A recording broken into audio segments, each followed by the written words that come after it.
Grand Rising, everyone. Thanks for tuning back in once again to the original Queen Ahmadiyyah Shakur show.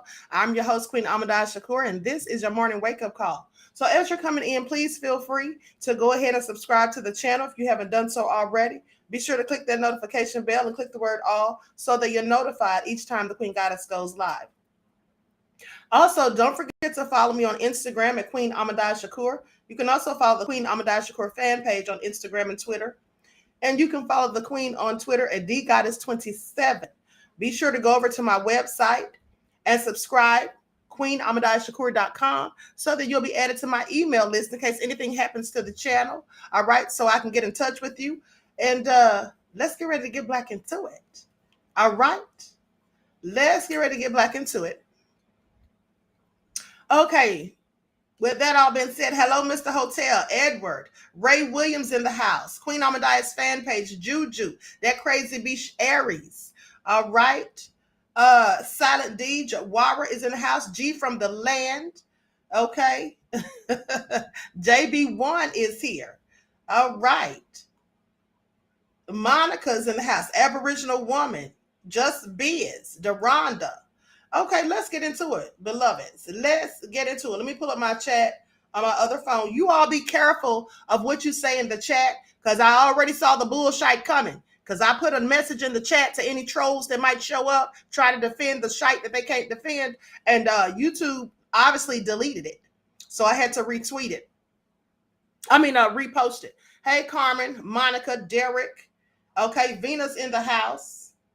James. Okay, with that all being said, shout out to my new moderator, Hundia. Okay? Yes, Hundia is my new moderator. All right? Straight from Jamaica. And she ain't no tether. Pay attention. Okay, so with that all being said, Yusuf, I see you. Delta Pensilola, JB1. All right, Terry Lee King, I love you, right, Black. Okay, yes, Ray Williams, I did listen to Blanco Brown, and I had actually heard that song plenty of times. I just didn't know who sang it. But I definitely didn't know it was a black man. All right, I love that song. Okay, so Cliff, Ebony Eve, let's get into it. All right, shout out to everyone. Claudette, I see you, beloved. Nicole, Tony Curtis, PHP Princess. All right, so with that all being said, without further ado, let's get into it. Now, y'all gonna have to wait for these receipts. Hey, Emperor Rex, y'all gonna have to wait for these receipts because I have some other more important topics to discuss first. So I want you all to pay attention. Because at the end of the day, y'all need to pay attention to what PayPal was doing, right? Now I want y'all to hear this. Likes up, everyone, please like and share. So they say PayPal was threatening to fine people $2,500 for promoting discriminatory intolerance and misinformation. They said even if it isn't misinformation, if it's discriminatory or intolerance, they'll fine you for that too. And they say that people have already agreed to this when you sign their paperwork, right? A new PayPal user agreement that threatens to fine users up to $2,500 if they use the service to promote misinformation. That was sent out now. But here's the thing. I want you to pay attention because this story went viral. Everybody was talking about it and going in. But once everybody started going in, well, what did they do? Well, they said that was an error. Okay.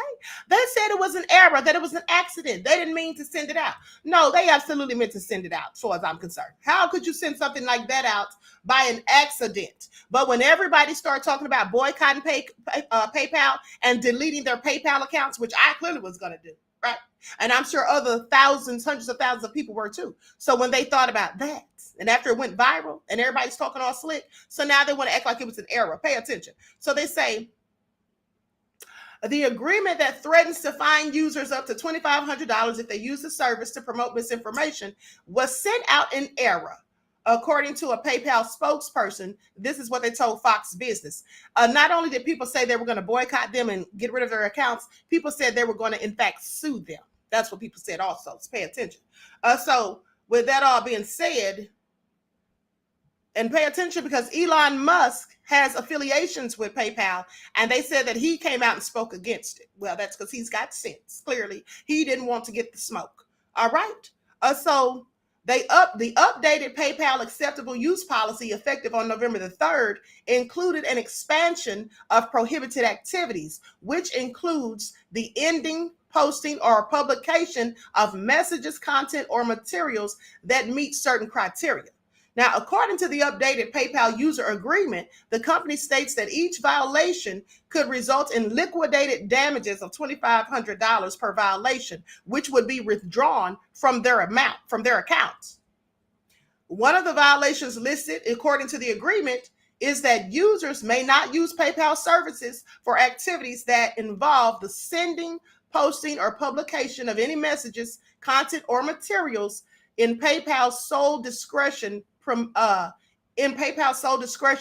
misinformation. But it appears that the policy continues to be in effect for other speech, according to PayPal's official acceptable use policy, which they last updated September 20th of 2021.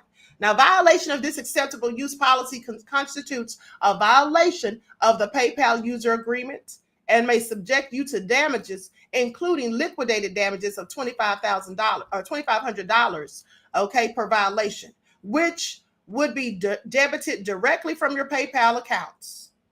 So, like I said, now they're trying to say this is all a mistake. How could this be a mistake?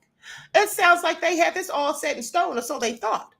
And they go on to say, you may not use the PayPal services for activities that relate to the promotion of hate, violence, racial, or other forms of intolerance that is discriminatory, or the financial exploitation of a crime.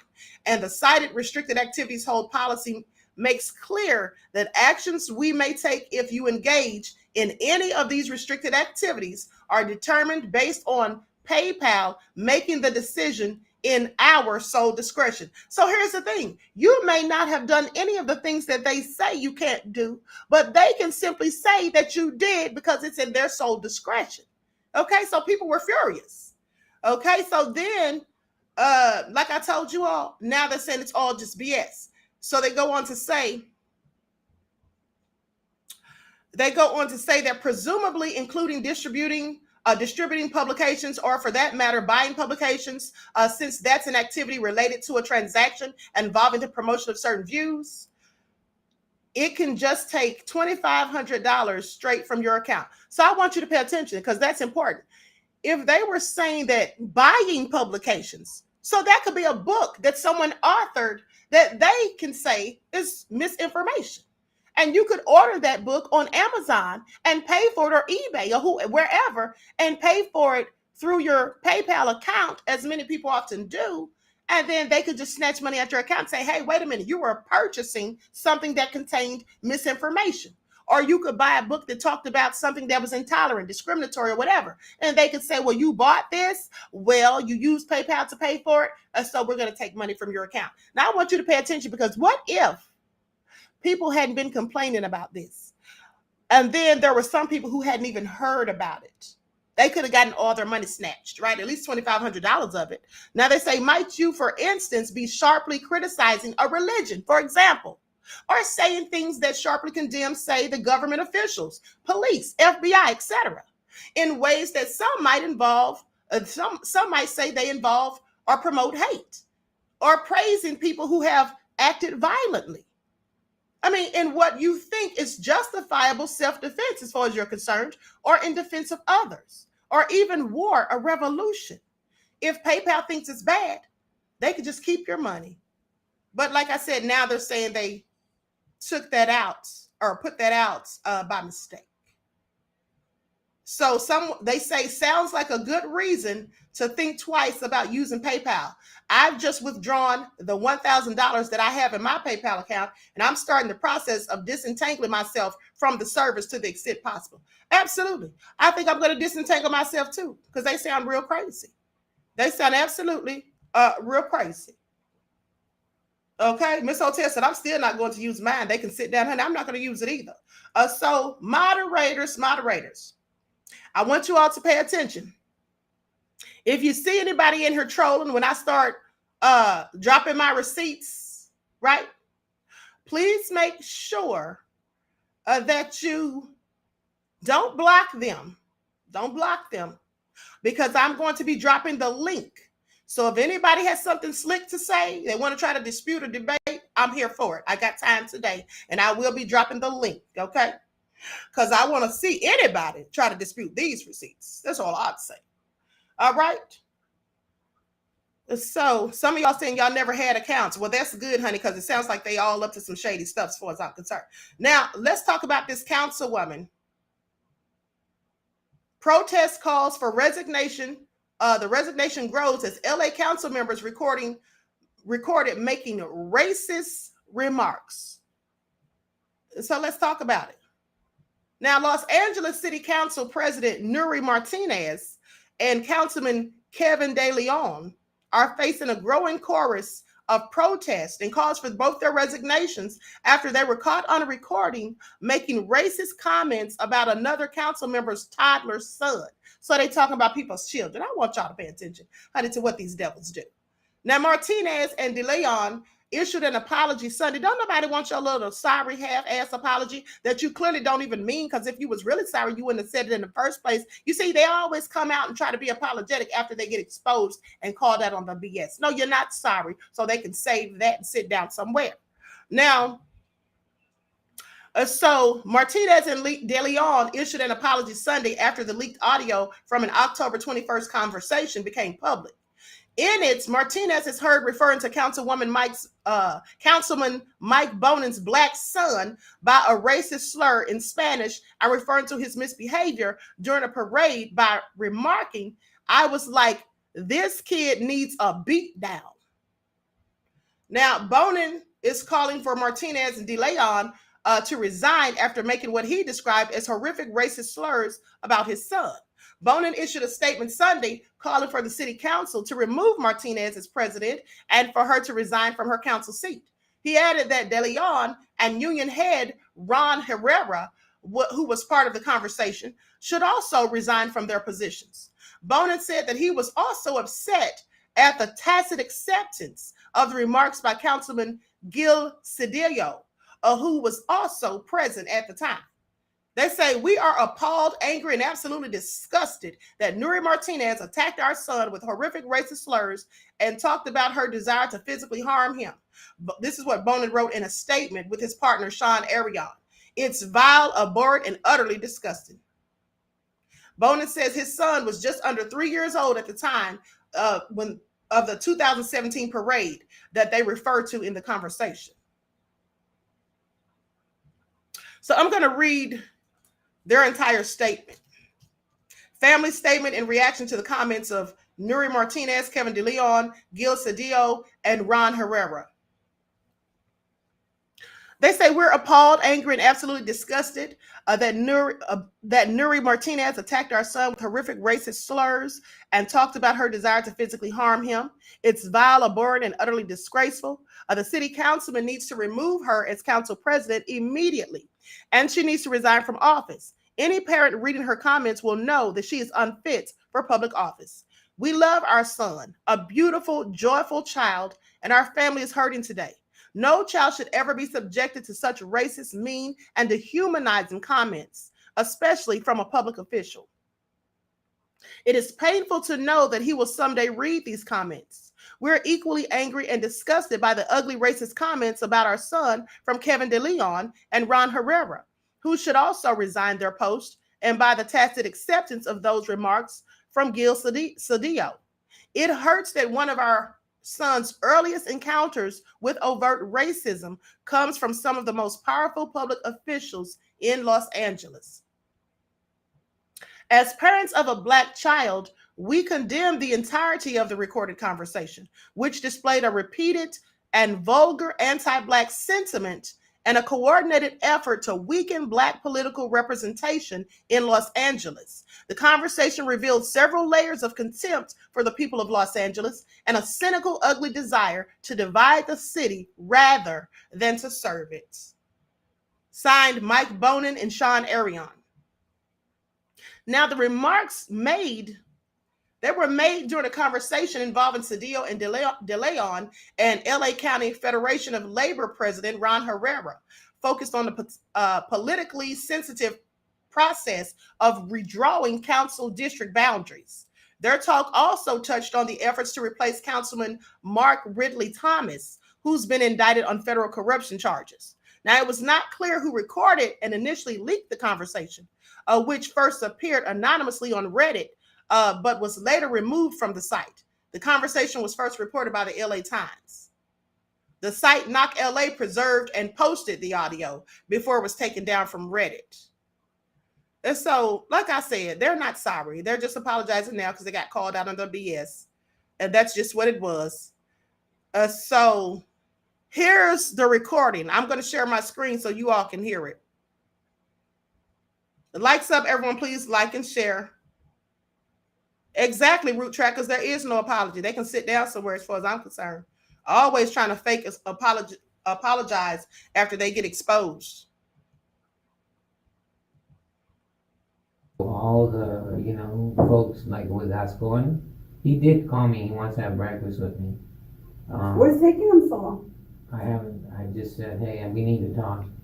You supported him from the. All right, don't worry, I got you. Yeah. So you'll start seeing him line up. He's with the blacks. Isaac was the first. Okay, so y'all heard it. He said, F that guy. He's with the blacks. F that guy. He's with the blacks. And then talking about the son needing a beat down, a 3-year-old. Imagine that. Clearly nefarious. Clearly nefarious, but let me continue. So they go on to say, Martinez issued a statement apologizing for her comments. In a moment of intense frustration, this is what she said, and I want y'all to listen to this. In a moment of intense frustration and anger, I let the situation get the best of me, and I hold myself accountable for these comments. For that, I am sorry. The context of this conversation was certain over the redistricting process and certain about the potential negative impact it might have on communities of color. My work speaks for itself. I've worked hard to lead this city through its most difficult times. Sit down somewhere, Martinez. Okay? That's what you can do. Sit down somewhere. And then here's what De Leon, he also issued an apology on Sunday, saying there were comments made in the context of this meeting that were wholly inappropriate. And I regret appearing to condone and even contribute to certain insensitive comments made about a colleague and his family in private. I've reached out to that colleague personally. And on that day, I fell short of the expectations that we set for our leaders. And I will hold myself to a higher standard. Why don't you just hold yourself to account and get on up out of there and resign? Why don't you just do that? Now, among other comments, Martinez belittled Bonin, who is white and has a black son, and then criticized the child for his behavior at a Martin Luther King Day parade, saying Bonin's son was misbehaving on a float, which might have tipped over if she and the other woman on the float didn't step in to parent the kid.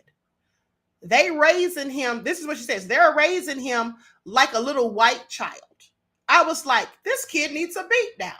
Let me take him around the corner and I'll bring him back. Say what now? What do y'all think she meant? I want y'all to pay attention, because what do y'all think she meant when she said they're raising him like a little white child? He needs a beat down. Let me take him around the corner and then I'll bring him back. Well, I'm so glad you asked. You see, what she was implying was that they're treating him like a little white kid because white kids don't need beat downs.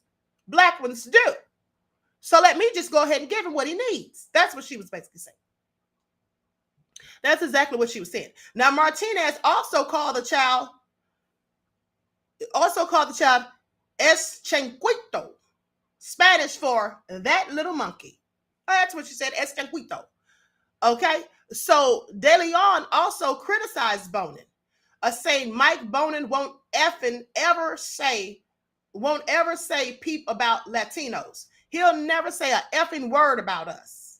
De Leon also compared Bonin's handling of his son at the MLK parade to when Nuri brings her little yard bag or the Louis Vuitton bag, saying su negrito on the side, using a Spanish term for a black person that's considered demeaning by many.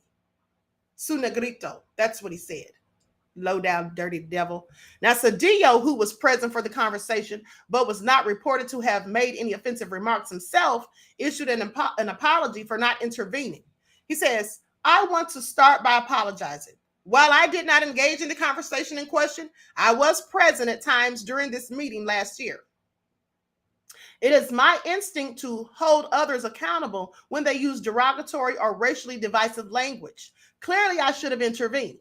I failed in holding others and myself to a higher standard. The hurtful and harmful remarks made about my colleague's son were simply unacceptable. We chose public life, but our families should always be off limits and never part of the political discourse. So anyway, many civil rights groups and city leaders have issued statements condemning the remarks, with some of them calling for disciplinary measures about the council members. So I'm just saying, honey, they said what they said, and they're not sorry. They meant everything they said. They called the child a little monkey, said the child needed a beat down, and they're treating him like a little white child. They said all of this. First of all, my whole thing is, I know that man was ticked off. Not only because they were talking about him behind his back, but for the things they said about the child that he's obviously adopted. So, and there's no telling how many other times they've said these type of things. This is just the time they happen to be recorded and the audio got leaked. Okay, that's all that is. Absolutely. Eileen says exactly, Queen. Thank you, beloved. Okay, so they can sit down somewhere. Now, hold on. So now let's talk about Kanye. So I'm going to share I'm not really going to share my screen because I'd have to keep sharing it, but I'm going to tell you all about Kanye. So, Kanye went, on a rant. He was talking trash about Diddy, which I don't blame him. Where was the lie, as I'm concerned? He was talking trash about Diddy and all of this. Like I told you all yesterday, there's a fine line between genius and insanity. And I told you all that I absolutely believe that Kanye is a whole genius. And I absolutely do. All right, I absolutely do. He says and does some things that shock people, some things that we say is crazy or whatever, and all of those buffoonish or whatever. And then he comes back and says something wise and smart that clearly makes it all make sense. So I want y'all to pay attention. Now I'm going to read from some text messages that Kanye posted to his Instagram yesterday. Everyone, please like and share, subscribe to the channel if you haven't done so already. Be sure to click the notification bell and click the word all so that you're notified each time the Queen Goddess goes live. Okay, so this is some small writing, but anyway, it says LVMH bought Supreme to be able to influence the high school demographic. Then they brought you in to seal the art, BLM, and demographic. Money is not power. Positioning is power. Real estate is power. Energy is power. Food is power. Water is power. They're not going to give us what we need. We have to put it together ourselves. LMVH, NBA, Universal, JP Morgan, and so on, all divide us to conquer us. We need Ice Cube and Dr. Claude Anderson to be in the same room, not just all the BLMers calling to threaten my life all over again. It's hard to find real friends when you're a walking meal ticket. I loved him as my friend and brother. Now, I believe this is the person that he's talking about, the man that he was talking about days ago that died, and him and the lady, the other designer, got into it. He says, I loved him as my brother and friend. He loved me. This past few days have felt like an extension of Virgil's funeral. Virgil played the game perfectly. Yes, he's talking about Virgil. Virgil played the game perfectly, and it still killed him. He only came with love and only posted the right things, same as Kim and Drake, but he still passed. We got to take a new approach now. We need more of these companies than to be a black face. We need factories in America. Talk later, but you and Virgil and Drake and Kendrick and myself be giving the culture away, so these companies for free. We be giving away to these companies for free. Thank bank on us hurting our tribes in. I wanted to also say I'm sorry to Shannon for taking most of her husband's time. from her and her kids. And thank you for letting me be around this amazing human for so long. My life is forever changed by Virgil, just as his was forever changed by mine.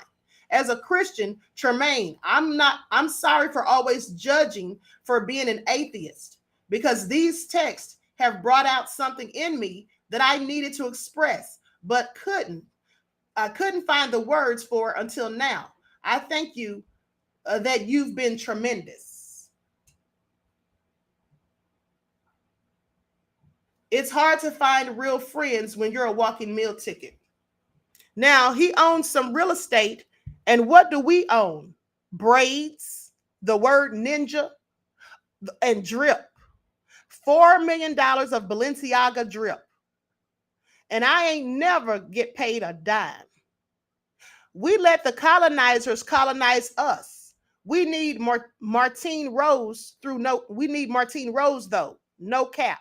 She the oracle. Mix that J Boogie manufacturing. Mix that with farming and our own police force. This is real culture. Thank you for reaching out. This was tremendous.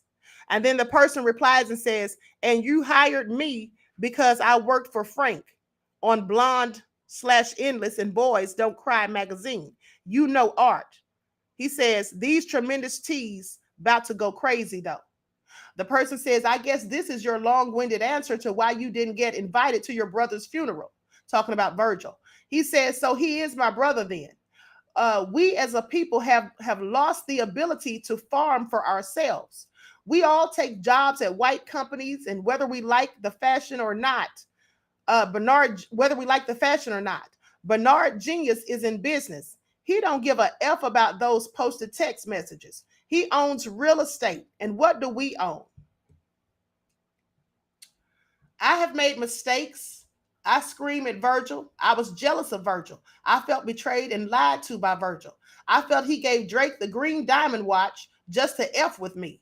But I love Virgil too, and I miss him, and I miss my family. One thing I wanted to say and would have said at the funeral would have been directly to ASAP. I saw Rocky sitting on one side of the funeral, and I saw Barry on the other. I just wanted to grab the mic and say, don't let these people split your gang up like they did mine. I'm a leader and Rocky a leader. Y'all brothers come back together and get behind Rocky the way my gang was behind me at one point. The person says, Ninja, I told you he had cancer. You are so full of shite. To which Kanye replies, Virgil never said anything to me himself.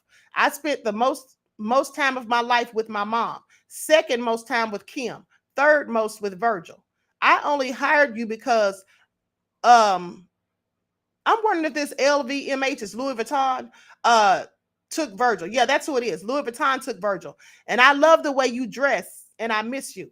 The person then says, told you I see you flying everywhere. I see you flying everywhere on but Chicago to check in on him. No, you fired Virgil. Virgil worked himself for years before the Louis job. You and I know no one else destroyed it.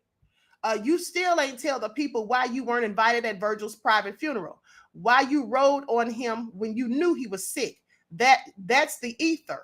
That's the shite that you can't address. That's the shite you can't live with. All the hate you spewed on your brother. Then Kanye says, good to hear from you, bitch. I hated Virgil's designs and you did too. If you loved his design so much, why you and Luca not wearing them head to toe? Christine told me he didn't have cancer and I believed her. So with that all being said, I want y'all to pay attention. Because here's the thing. Hold on. Then it says, I appreciate you so much. This is what Kanye says. And the person the person says, all good, bro. I think a beautiful move would be to take some of the proceeds from the White Lives. And I want y'all to pay attention because this is where it's good. All good, bro. I think a beautiful move would be to take some of the proceeds from the White Lives Matter shirts and give in a meaningful way to our people, unlike the Black Lives Matter did. Kanye replies, love this. And then he says, no one will see this coming.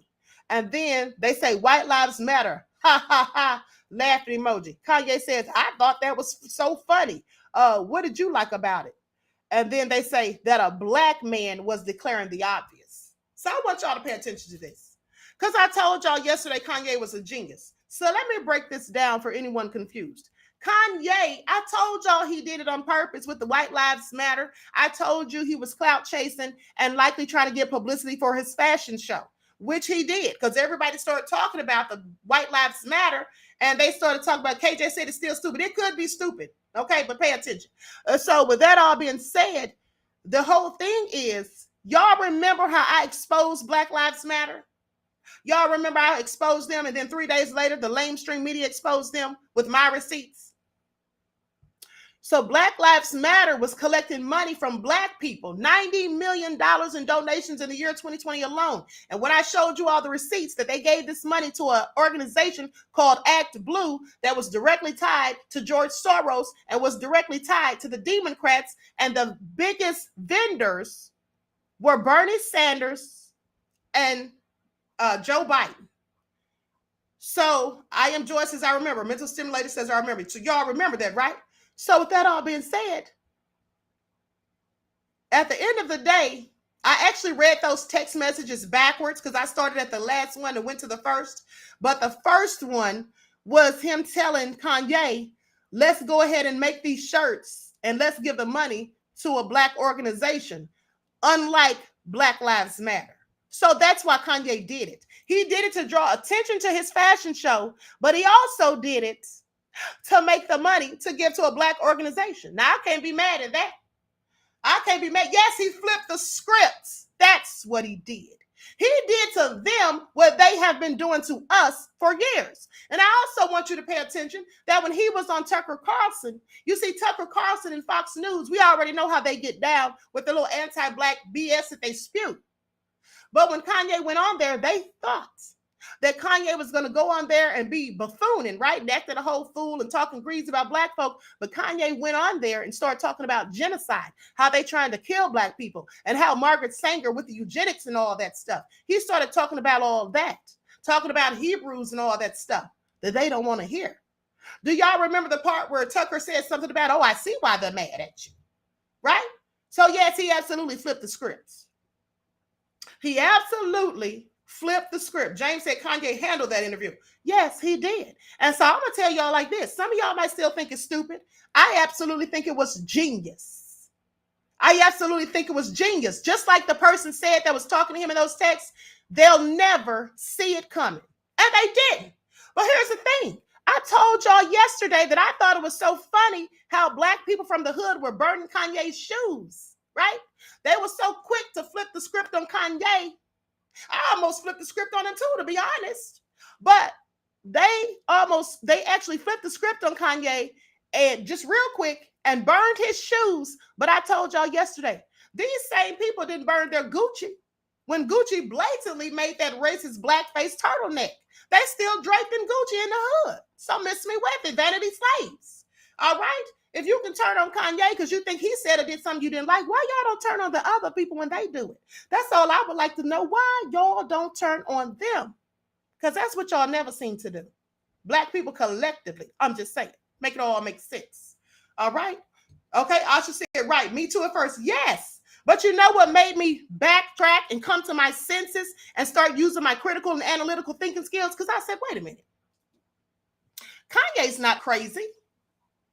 Because even when Kanye was all buddy-buddy with Trump, Kanye was trying to get Larry Hoover out of prison. He's still trying to. Kanye also, they got Trump to let some people out of prison, right?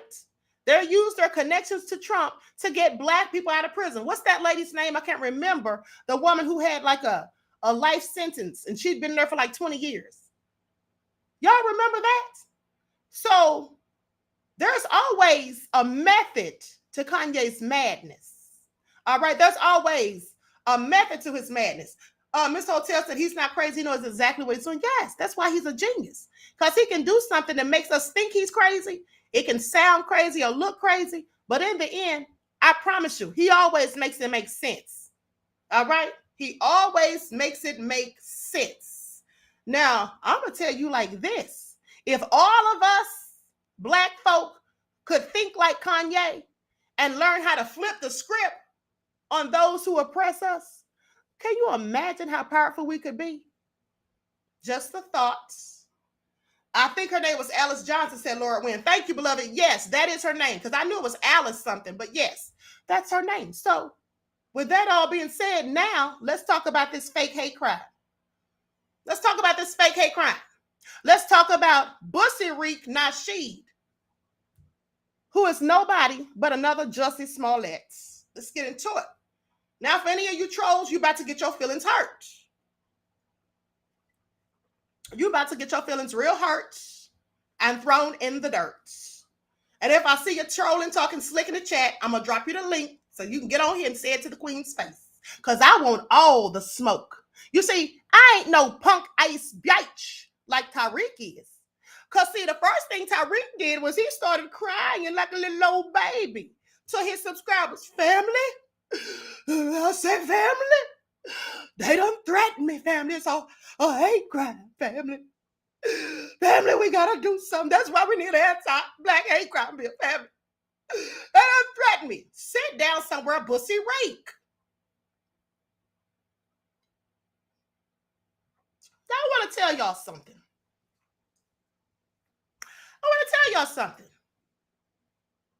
Y'all remember when that person threatened me about exposing Wig and I played the phone call? When I was on that phone call, did y'all hear me whining and crying? I talked just as tough as that thug who called and threatened me. Because I'm going to tell y'all something. I ain't never scared. All right? I'm never scared. You see, that's why when I go in on people, right? And then somebody said, ma'am, please stop. Oh, I ain't going to stop. If you can't take it, baby, you might as well want to roll out. Because it's not going to stop until I'm done. That's just on facts. But here's the thing. I want y'all to pay attention. Because one thing that Tariq said last night, he said anybody, and I want y'all to listen to me close. One thing that Tariq said last night was that anybody who says that the hate crime, anybody who says that he paid somebody to do it, they're an agent, they're an op. Well, here's what I want to know. How come anybody who ever says anything about him, against him, disagrees with him, why are they always an op? Why they always got to be an agent? For those of you that follow me on Twitter, y'all know I even asked him that to his face on Twitter. But he be trying to tell y'all he don't know who the queen is. He be trying to tell y'all he don't know who I'm not familiar with that person. Tariq, sit down somewhere. All right? Sit down somewhere. Let me pull up these receipts. Real quick. Let's get into it. Hold on.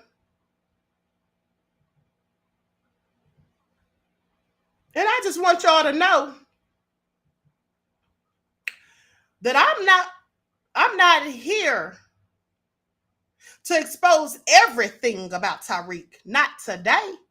Today, I'm here to expose that this hate crime is fake. And that he is nothing more than Jussie Smollett. Right? That's all I'm about to do.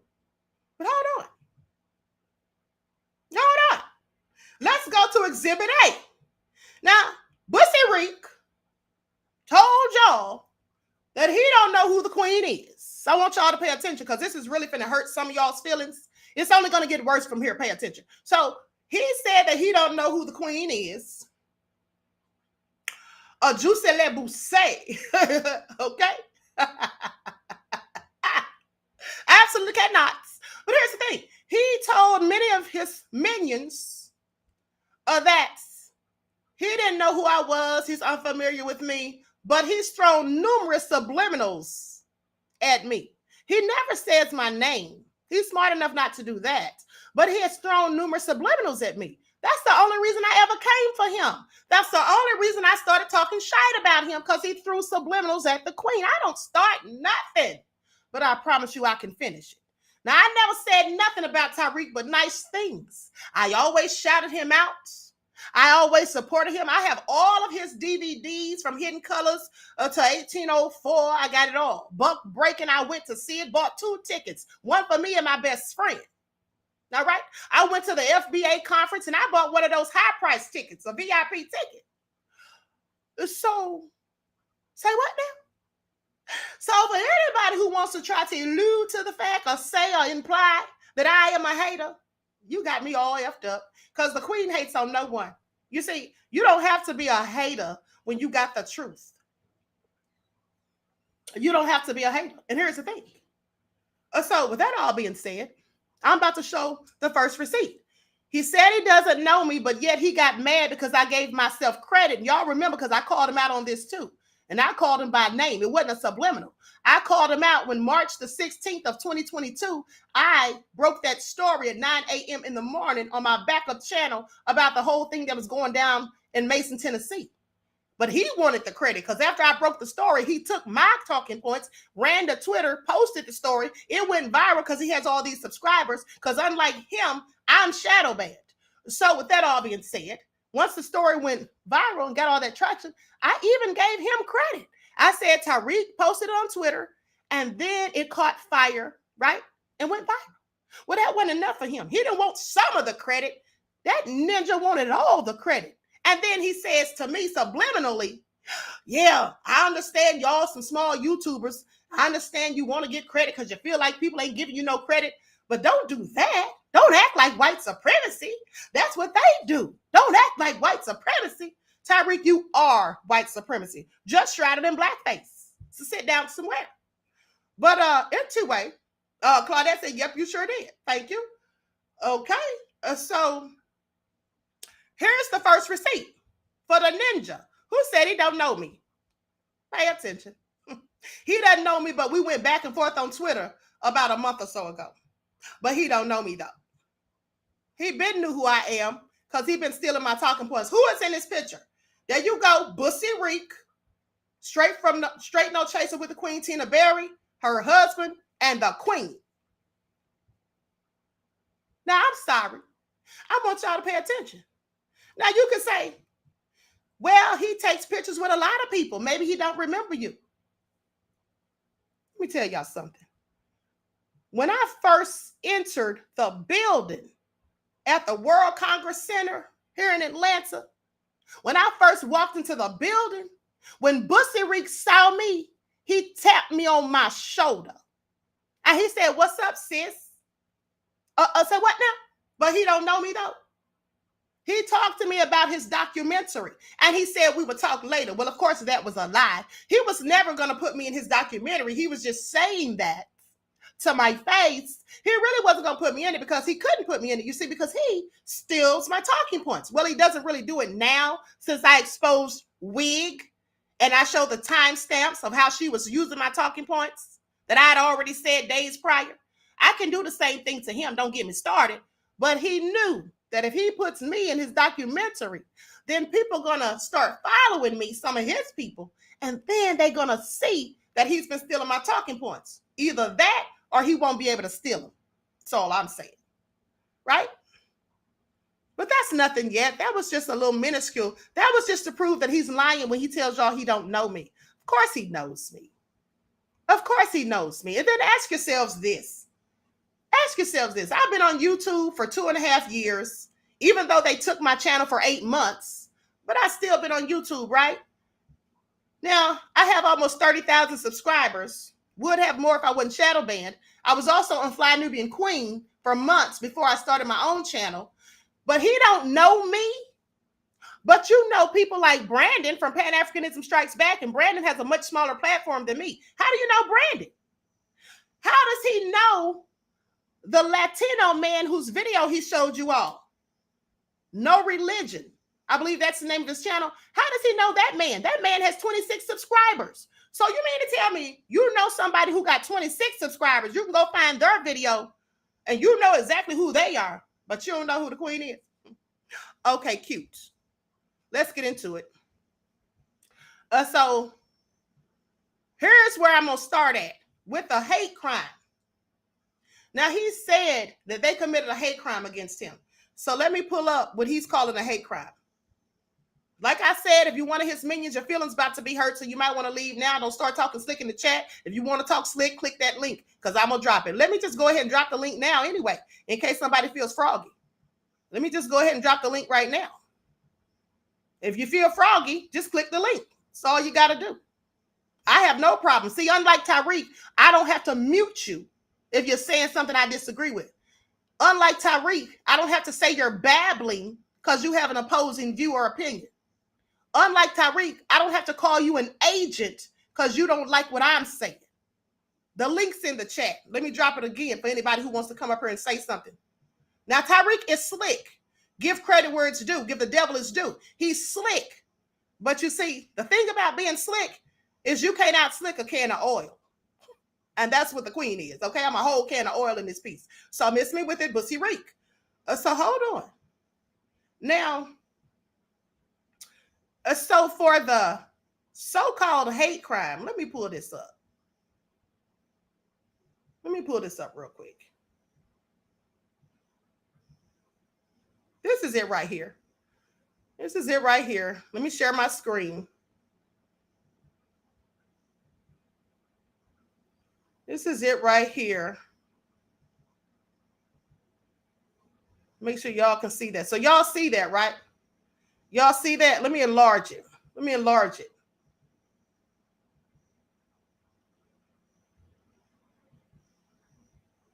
Okay, so y'all see that. Now I'm going to read y'all what it says for those of you who don't know. Hey, Buckhorse, hold on a minute. It says, this was spotted on an overpass on the 118 freeway heading eastbound in between Tampa Avenue and Porter Ranch Drive exit in the San Fernando Valley, Southern California. Right? Let me zoom back out so I can read the bottom. It says, anti-racist. This is what Tariq posted. Anti-black racists committed a hate crime against me by posting a threatening sign on the freeway near my home telling me to go away. They did this around 2 a.m. in the morning. First question I had was, how the hell did he know what time they did it? That's what I needed to know. How did he know what time they did it? Well, that's likely because he absolutely did tell somebody to do it. You see, this is no different than when Wig, and I pointed this out to y'all, this is no different than when Wig had that man make that video telling all these lies about her, accusing her of doing things to her children that she don't even have, her non-existent children, and then talking about he threatened her. First of all, that was nothing but a clout chase and her playing the victim. And now Jussie Reek is playing the victim. All right, pay attention. So let me read this. So, that's nothing but what I already said about him saying that this was, hold on. That's nothing but the same thing he basically said, talking about anti-black racists committed a hate crime against me, posted a threatening sign on the freeway, telling me to go away. They did this at 2 a.m. This morning, and they posted it on their social media. Now, he said they posted it on their social media. So what we're going to do is we're going to go to this person's social media. That's what we're going to do. We're going to go to the person's social media. But hold on for a second and let me allow Buckhorse DC to speak.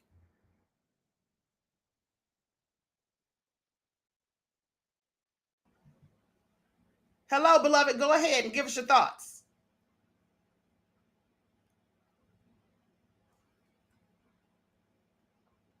Buckhorse, you might be muted.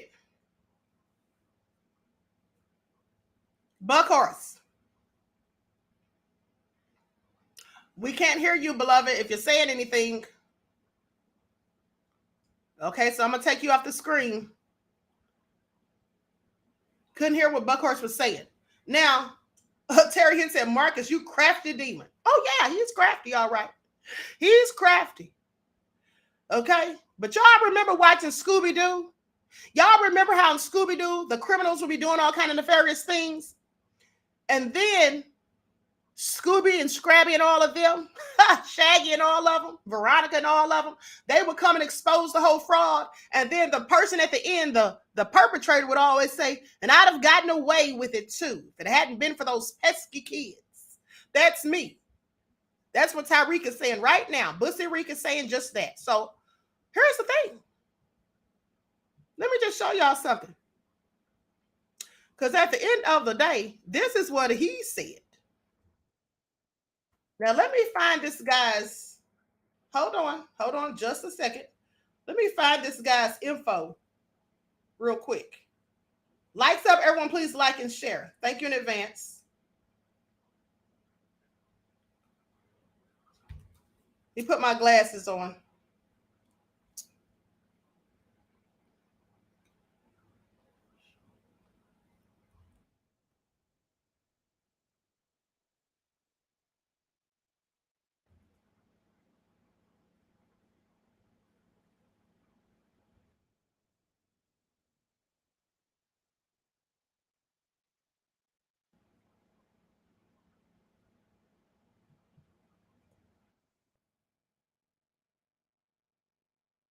Okay, here it is right here.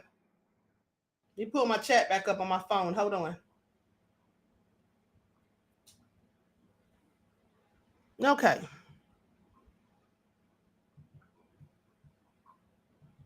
Buckhorse, do you have anything to say? Okay, we still can't hear what Buckhorse is saying. So I'm going to remove him. Okay, so now pay attention. I'm going to share my screen so you all can see this. I'm going to show y'all just what Tariq showed y'all. But only I'm going to actually make it make sense.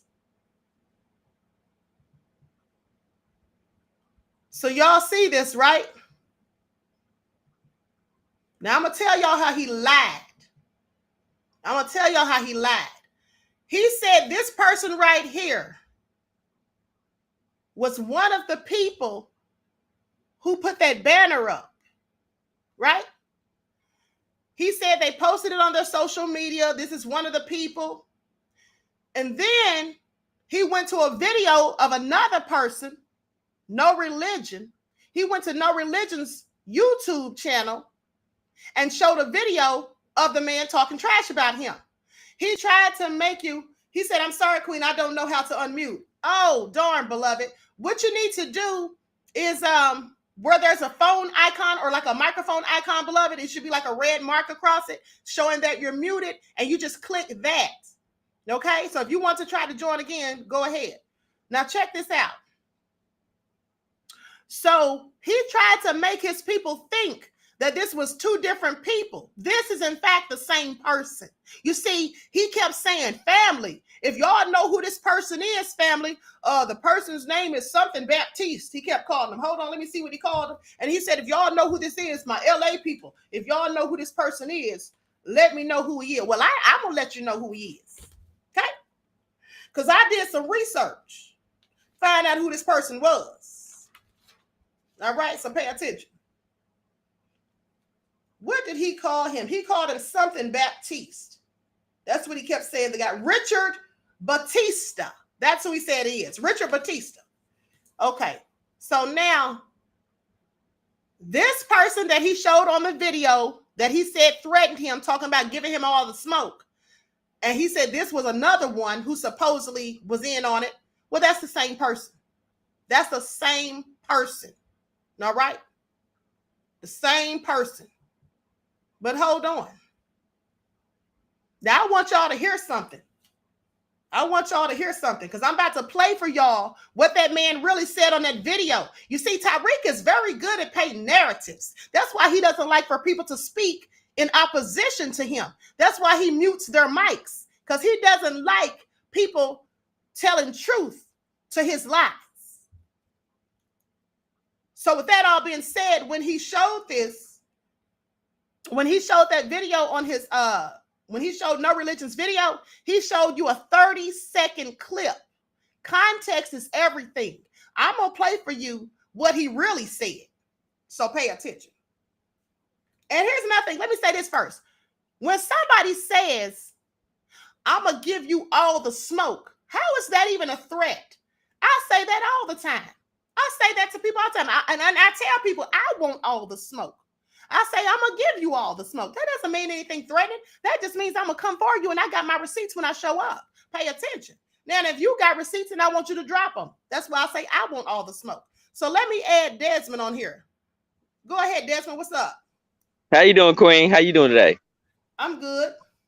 Well, I just want to tell a story about Bussy Reek. So about a year ago, I called in on his show when all the Stupid 19 stuff was happening, and I was trying to tell him about OSHA and stuff. So when he picked up the phone, I was kind of nervous because I wasn't expecting him to pick up my phone call or whatnot. Mm-hmm. So then I tried to tell him about OSHA. He didn't even know what OSHA was. He's like, "What's OSHA?" And people in the chat had to tell him what OSHA was. So then I was trying to tell him about my family lineage, about how, because my grandfather was in the group The New Birth. He was like a percussionist player, like a guitar player in the group New Birth. And he kind of like, okay. So then he's like, how old are you? I'm like, I'm 34. Oh, you sound like Emmanuel Lewis. Try to throw some jokes. I'm like, okay, whatever. So then I was just telling about OSHA, how he, if OSHA had gotten their way, how, people would be out of job, because, a lot of us wouldn't took the jab or whatnot. So then he kind of, brushed it off or whatnot.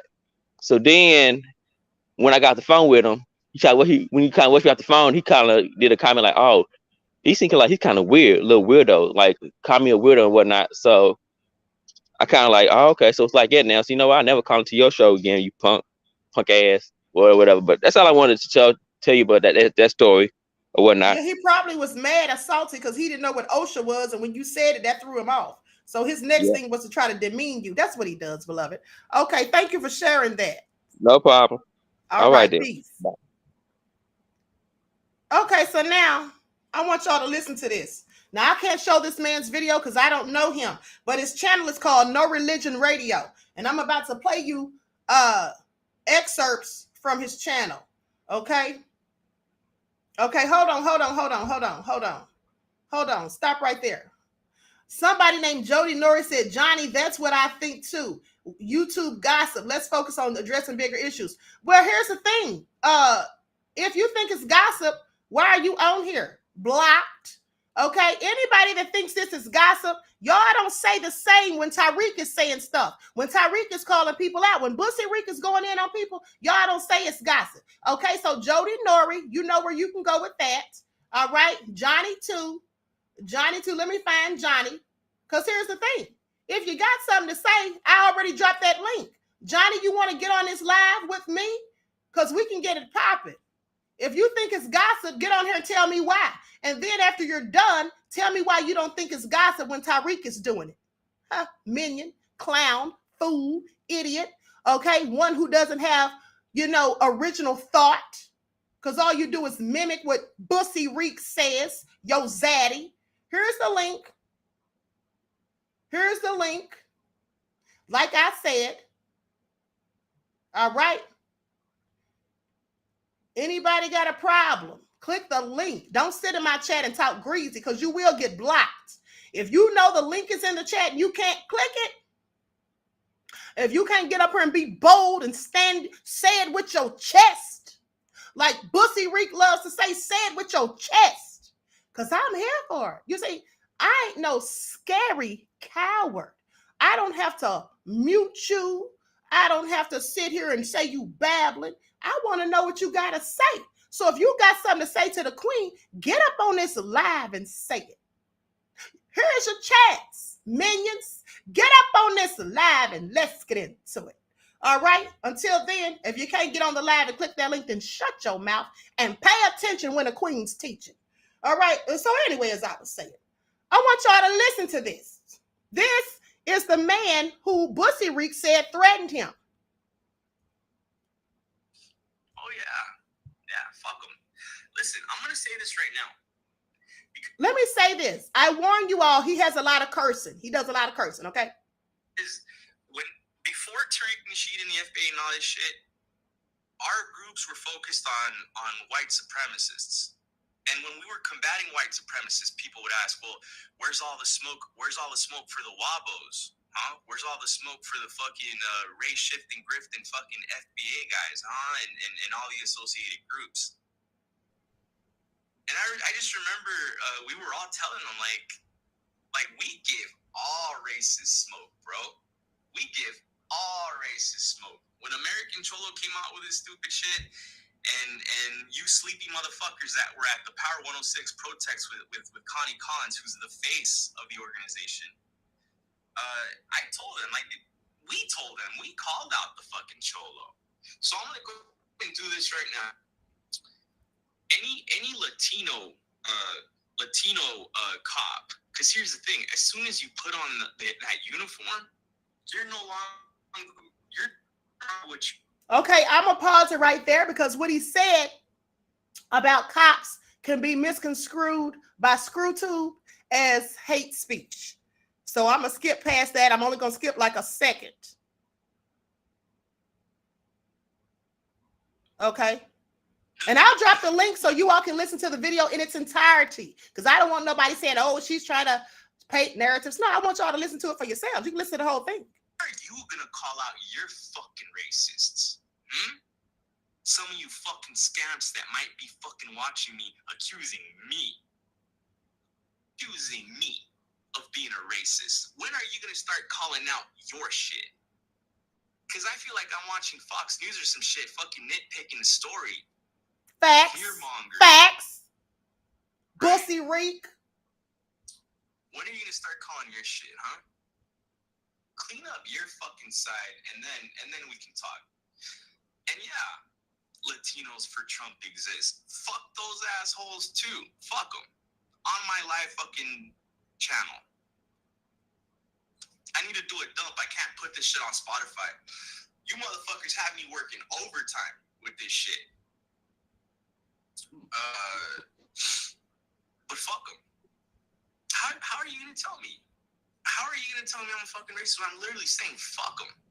Fuck them and fuck their mom and fuck anybody that... No, not anybody that looks like them. I can't say that. You know, every group has stupid fucking assholes. And I'm just gonna stick to what I know. You know, white people, they have Proud Boys and Trumpers and nationalists and stuff like that. Fuck those guys. And I was saying, when we're fighting those guys, the fucking scamps are saying, what about them? And then when we fight those guys, where's the smoke for all those guys? We got smoke for everybody, baby. We got smoke for everybody. See, you see the smoke? We got smoke for everybody. And that's what you should have. You should have smoke for everybody, not just one particular group of people. Don't just have smoke for black immigrants. Have smoke, just as much smoke for wanted supremacy. If you're going to go in on black people who make videos exposing you, calling you out, disagreeing, whatever, have the same for white supremacy. He still has yet to make a Bucci Bear cartoon about Turkey Tom. He knows who Turkey Tom is. Turkey Tom called him a whole agent and dropped receipts on him too. And he's clearly racist. You could pay attention to what he was saying. He's clearly racist, but he didn't have no smoke for him. But he got smoke for everybody else. Pan-Africanism strikes back. Dane Calloway to Harker. I'm just saying. But none for wanted supremacy. Pay attention. But I got something real good for y'all at the end. I'm going to save the best for last. Okay, go ahead. Timothy. How you doing, sis? I'm doing good. How you doing? I'm all right. I'm on the job. That's it. I didn't even know that Tariq was a bad dude, bro. I got on here. I just seen that you was live, and I was just trying to find out, like, damn, what I miss? What I miss? Like, I'm trying to get informed, like, where I been, because I be watching your show, and I watch his show. Like, I don't watch everything time, but I catch what I can. So that's why I'm like, what I miss. Well, I'm gonna tell you like this. That's it. That's all I wanted to say. Okay, I appreciate it. But I thought you was about to go in, honey, trying to defend Bussy Reek. But just stay tuned, beloved. Nah, I was trying to find out what's going Okay. on. Okay. Listen, just stay tuned, beloved, because I'm gonna make it all make sense. And you already know, all of y'all who've been following me, y'all know I do not come for anybody unless I have receipts. I don't come with accusations or just my opinions. If something is my opinion, I tell y'all, this is just my opinion. But if I say I got receipts, I'm gonna show y'all the receipts. I'm gonna make it make sense, beloved. Thank you for chiming in, okay? Peace and blessings. Yes, ma'am. Yes, ma'am. All right. Blessings. Okay, Buckhorse DC, you're next. What's up? Buckhorse, if you're having trouble unmuting it, beloved, okay, so look on your device or look on your device and there should be a microphone. Maybe your microphone isn't on. Go to the settings on your phone and then it'll show you whether your microphone is on or not. And if it's off, toggle it on. Just go to your device and check real quick in the settings, beloved. I'm going to give you a few seconds to see if you can figure it out.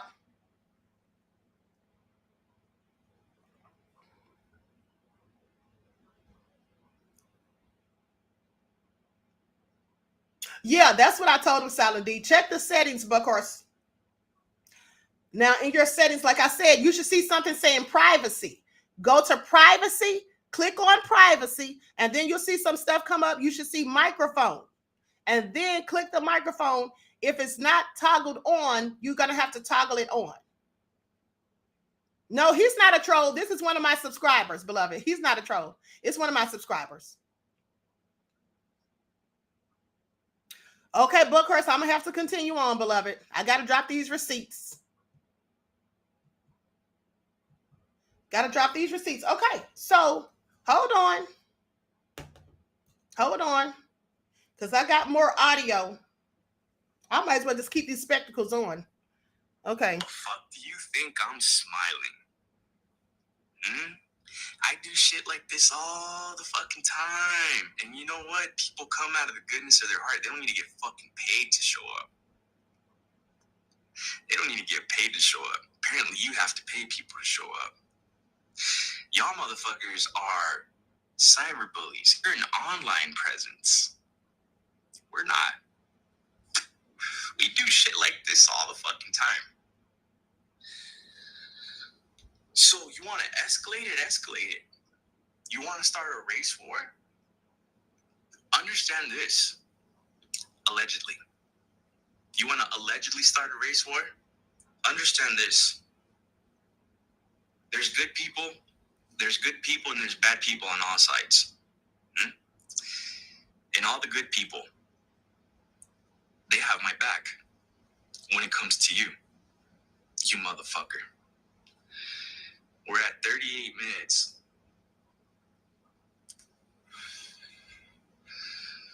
This is going to be the shortest show I've ever done. And I'm okay with that. You know what? 40 minutes is fine by me. Because I'm just going to ask you one more time, Tariq Nasheed.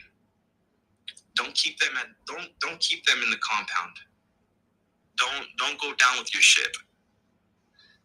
Let them leave. Let them leave. Tell them the truth. Tell them the truth. Let them leave. Don't kill yourself. Please don't fucking kill yourself. And I want you to heal. Why do I want you to heal? You know, can I really say that I care about somebody that's hurting my community? No. But you know what? You should care about yourself, Tariq Nasheed. Go through your healing process so that we can all watch you atone for all of the things you've done and all of the communities you've harmed. You've been watching No Religion Radio. Okay, so let me stop right there. So I want y'all to pay attention. Now, for those of you, I'm going to play more of a couple of his other videos about Tariq. But here's the thing I want y'all to pay attention to. He told Tariq, don't kill himself and let the people out of the compound tell them the truth. The reason he said that is because on another video, he actually compared Tariq to Jim Jones. He talked about how it was so sad how Jim Jones made 900 people kill themselves. And the ones who didn't drink the Kool-Aid, they were shot. And then Jim Jones turned the gun on himself and killed himself. And he said he feels like that's the kind of person Tariq is, that he's another Jim Jones. So that's why he said what he said. So with that all being said, that wasn't a subliminal. When you hear the rest of the audio, Mike, you'll know why he said it, like I just told you. So with that all being said, let's go to the next audio. Let's go to the next video. Likes up, everyone, please like and share. Likes up, please like and share.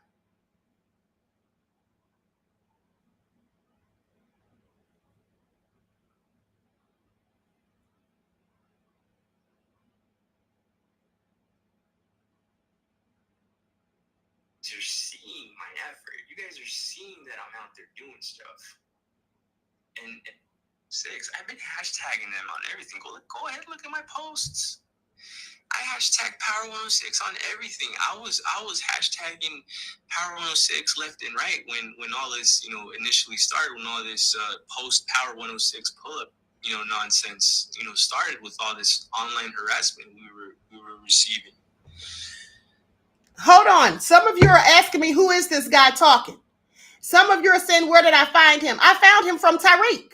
This is the man who Tariq played a clip of last night on his live that someone sent me, where the man, showed a 30-second clip saying that this man threatened him on his live stream and saying that the man is also the one who put up that banner that he calls a hate crime.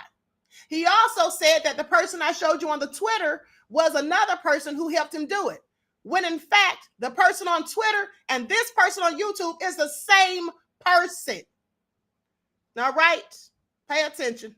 You would think that if there was a bomb threat to Power 106, somebody would be interested in that, right?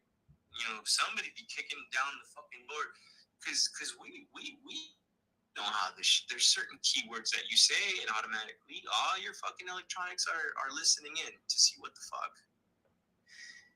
So here's what I want y'all to pay attention to before I go forward. I just want to tell y'all what started the whole thing. Tariq said on his live last night that this person went to court against Connie Clemens. I think is her name. Connie Collins. Now, I don't know Connie Collins, but Tariq obviously does. He said this man went to court against her and he lost. Well, he did lose. Okay, he did lose. But the reason he took Connie to court is because he says there was a bomb threat against him and some more people. And he said that Connie Collins did it. And he also said that Connie Collins is affiliated with Tariq. So the part of the clip that Tariq played for you all, the 30-second clip, when this guy says if he doesn't show up, he's effed. He was saying that if Tariq didn't show up for court, he's effed. And he said that when he comes, he's going to bring a bunch of people with him. Some of you might come with him. But he was talking about when he comes to court. So I'm going to play all of that so y'all know what I'm talking about. All right? You all are discrediting each other. Him too. What are we doing? Listen, Johnny, CLT Johnny, don't come in here with that, because you all do not say anything when Tariq discredits people. That's what you don't do. So shut up. Shut up. Don't come in here telling me about nobody discrediting. Absolutely, I'm discrediting. I'm discrediting a liar and a fraud. All right? That's exactly what I'm doing. But you don't have the same smoke when Tariq sits there and tries to discredit legit people. Like he did that guy, Rashad Singleton, in the Twitter space. That man reached out to him, talking to him nice, saying that if we all fighting for reparations, then we all should be in this together. But at the end of the day, he didn't give that man any care or concern. He tried to discredit him. He tried to discredit their reparations march. Okay? That's October the 16th next week. He tried to discredit it, said they tried to steal his idea. He said it first. He'd been planning it for months. He said all of that. Okay? So with that all being said, don't come in here telling me nothing. Don't come in here telling me nothing about discrediting each other. Because all you little minions who come in here whining and crying, trying to get me to stop going in, I'm not going to stop going in. And the more you keep trying to tell me to stop going in, the more I'll continue to go in. Because I give 0 F's what his minions think. That's what y'all gonna learn. Y'all gonna learn today. I don't care about his minions. I don't even care if some of my subscribers are his minions and they unsubscribe. I don't care. Because I don't make my living off YouTube. This channel ain't monetized. Okay? I'm a college professor. I have a real job outside of here. So miss me with it. All right? Miss me with it. I'm going to do what I do. Please. So, that all being said, like I told y'all, let me go on. It looks like my chat is frozen. Let me type something in here just to see if it's frozen.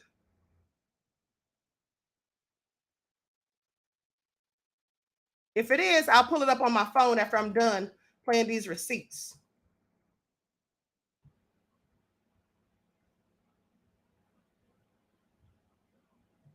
Hold on just a moment.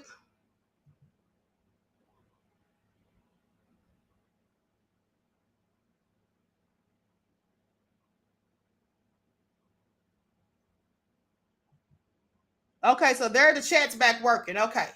So now I just want y'all to listen to this. Okay, let's get back to it. Sit right with me that this FBA group gets to issue threats like that, and then nothing happens. And then nothing happens, and then you try to go before a judge, and they don't even want to hear you because the fucking story sounds so wacky. Now I want y'all to pay attention. Now I want y'all to ask yourselves, if this man is an agent, why did he take somebody to court for threatening him? When he got to court, the judge threw the case out, but he says he was clearly threatened. I don't know. I can't vouch for anything he's saying. I can't vouch for anything he's saying. All I can do is let y'all hear what he said in the context that it was said in, because that's what proves that Tariq was lying and painting a narrative. You try to spread awareness and you know, you go over it a few times, and it's like, dude, just fucking look at my page. Look at my oldest page. Look at my oldest posts on my page, and follow all that shit all the way up to leading up to my latest posts, and you'll know what the fuck is going on. I'm over here explaining things 2, 3, 4, 5, 6, 7, 8, a crazy amount of times to people, and they're still like looking at me like, what are you talking about? And then I pull it up and I show them, like, look at this crazy shit. And they're still just like, yeah, what are you gonna do? I understand that nothing's happened to me, but again, it doesn't sit right with me. How is it that someone can threaten to blow me up and then nothing fucking happens?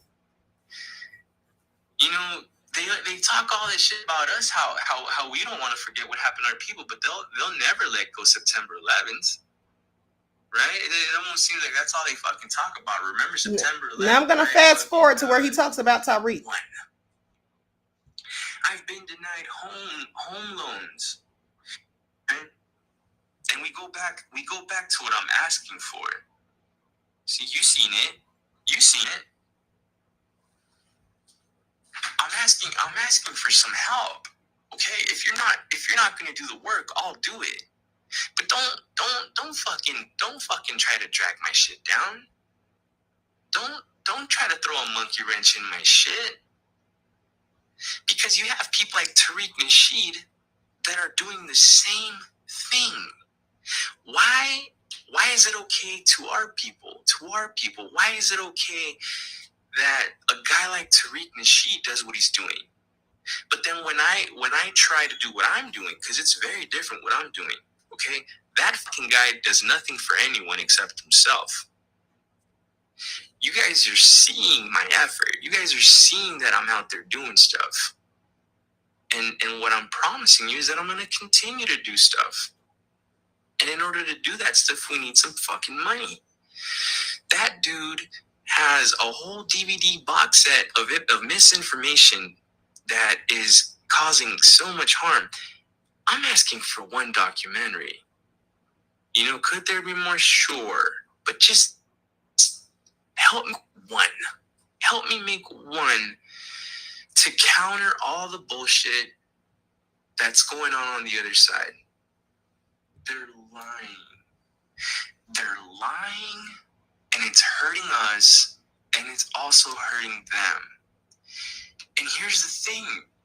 We're protecting the culture. What does that mean? That means we're defending ourselves. That means that we're asserting ourselves as the indigenous people of this land. We're not on the offensive. If we were on the offensive, we'd be trying to hurt people. We're not trying to hurt people. We're just asking for respect. Okay, so he just said they're not trying to hurt people, so pay attention. But anyway, here's the thing. Now, at the end of the day, Tariq said, before I play the next audio from another one of his videos, at the end of the day, this man, like I said, that crazy bitch says he was rambling. Yeah, he is rambling. But at the end of the day, Tariq said that was a hate crime. Now I want y'all to pay attention because the sign said, Tariq Nasheed, go away. Well, now y'all might think that's a hate crime, but I don't. I don't think that's a hate crime because even if it is a hate crime, well, here's the thing. Let me pull up this receipt. Let me pull up this receipt. Likes up, everyone, please like and share. Do not forget to like and share the video. Don't forget to like and share the video. Hold on.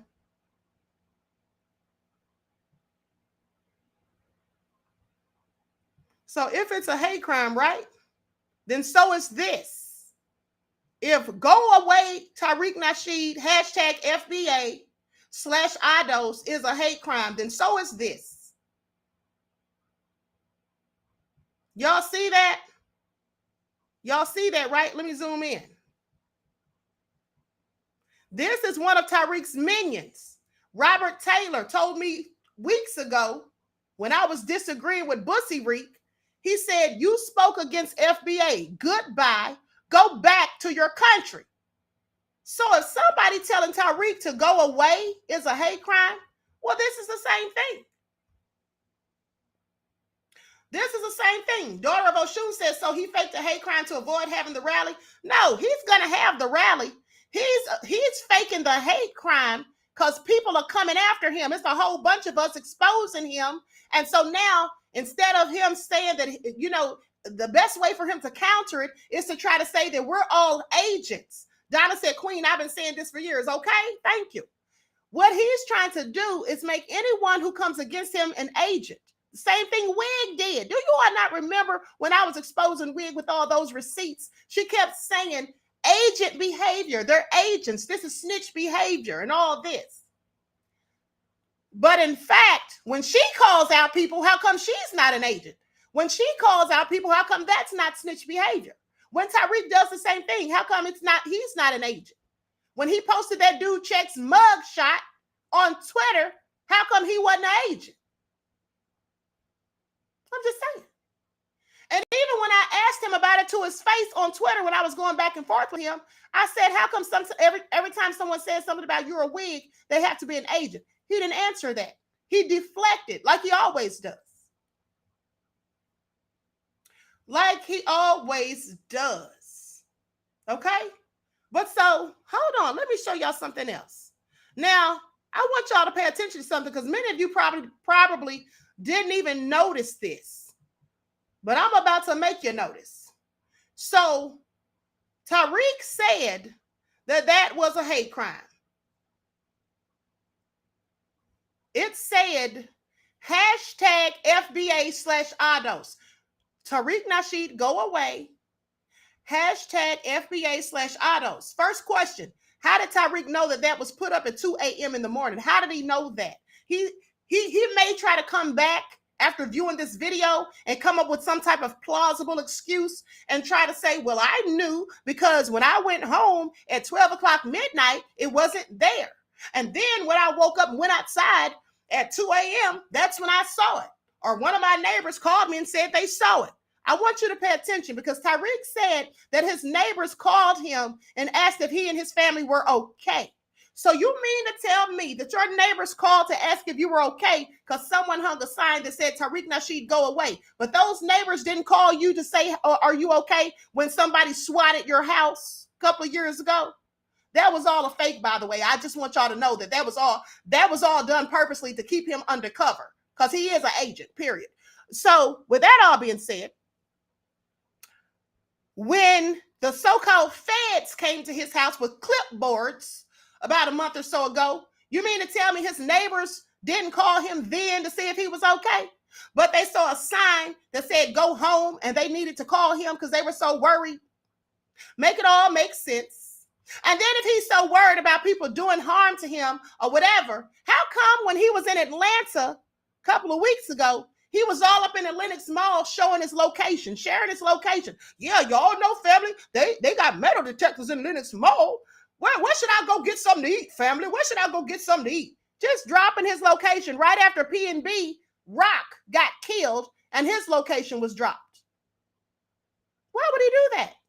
If he's so wanted, if so many tethers, as he calls them, wants to come after him. Because y'all do remember that he did a whole video talking about, they talking about they're going to take me out.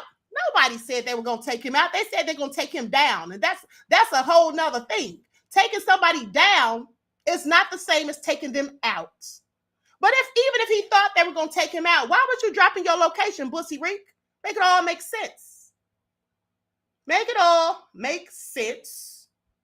So here's another thing. So on the poster that we saw, it said hashtag FBA. Now I want y'all to pay attention. Put on your critical and analytical thinking skills for this one. PHP Princess said, you're right about that, Queen. You should be an attorney. Thank you, beloved. You know I went to school for law. But here's the thing. At the end of the day, right? The person who put this up there said hashtag FBA.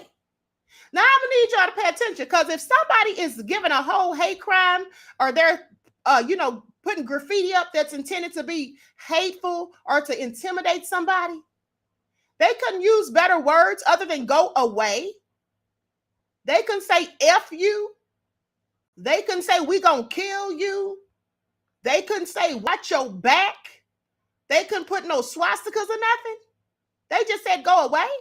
But the even bigger question is, why did they put hashtag? See, hashtag is what you do when you're down with something. You know, like I used to put hashtag new black media before I disassociated myself from them because of all the frauds. And I'm not saying they're all frauds. I'm just saying that some are. But Bussy Reek is what? Okay, Jawara said, wiggle please. Exactly. So if somebody puts hashtag, like at the end, I put hashtag B1, hashtag buy wig, hashtag unaffiliated news media. That means I'm down with that. So if you put hashtag FBA, you down with FBA. See, the person he paid to do that, the person he got to do that person is an FBA, and they down with him. And so they're so used to putting hashtag FBA that they mistakenly, foolishly, ignorantly put hashtag FBA /IDOS. Now, the reason they involved IDOS, in my opinion, because I can't prove it, but the reason they put IDOS is to make it look like it's some wanton supremacist who's going after all black folk. So they put IDOS in there. And also to make it not so obvious that Tariq Nasheed absolutely got somebody to do this. He absolutely got somebody to do this, in my opinion. Prove I'm lying. Because IDOS being next to FBA, he wanted people to think somebody's really threatening me. They're coming after me, family. And I also want y'all to pay attention to how he sends dog whistles to his subscribers, just like Vicky does. But see, the thing about Wig blatantly comes out and says, what I look like. Remember when people were saying you need to speak up for yourself? Well, she didn't want to speak up for herself because she couldn't drop no receipts to prove that I was lying. So she said, what I look like. That's what y'all are supposed to do. So with that all being said, BB Girl said, what about provocateurs though, Queen? There are provocateurs, and Tariq is one. And there are provocateurs. But here's the thing, BB. If Tariq didn't get somebody to do this, then why is he telling lies? How does he know that they posted it at 2 a.m.? How could he know that unless he was there? Somebody answer it. How did he know that it was posted at 2 a.m. in the morning unless he was either there or he told the person when to do it? Because 2 a.m. is a good time to post something like that because everybody's asleep. Most people are asleep. So anyway, like I said, I'm going to show y'all some graffiti that's considered hate crimes. All right? So pay attention. And it doesn't look like what he's calling a hate crime. And last I checked, like I said, nobody would be saying hashtag FBA. If anything, they would have said FBA, not hashtag.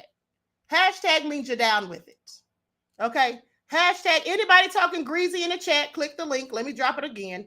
All you got to do is click the link.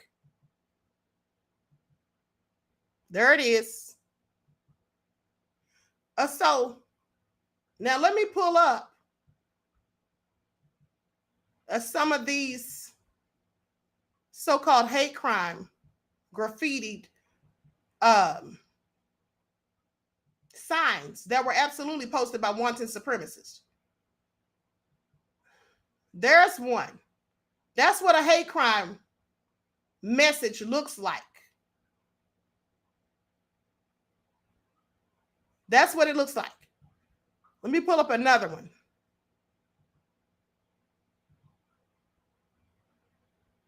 Let me pull up another one.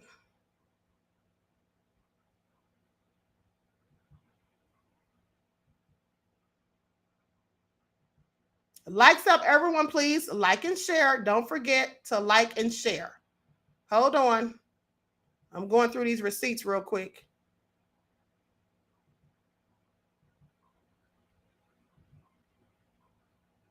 Here's another one.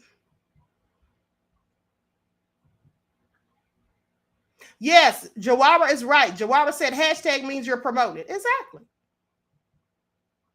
Here's another one. Okay, go back to Africa. Go back to Africa. Like that person told me, go back to my country. This is my country, clown.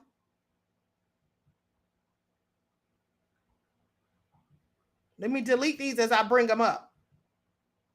Here's another one. F ninjas. That's something posted for hate.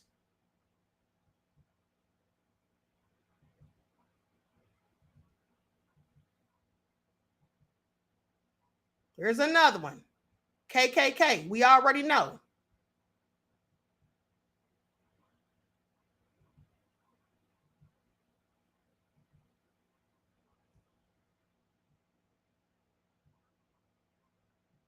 Here's another one. Says white power.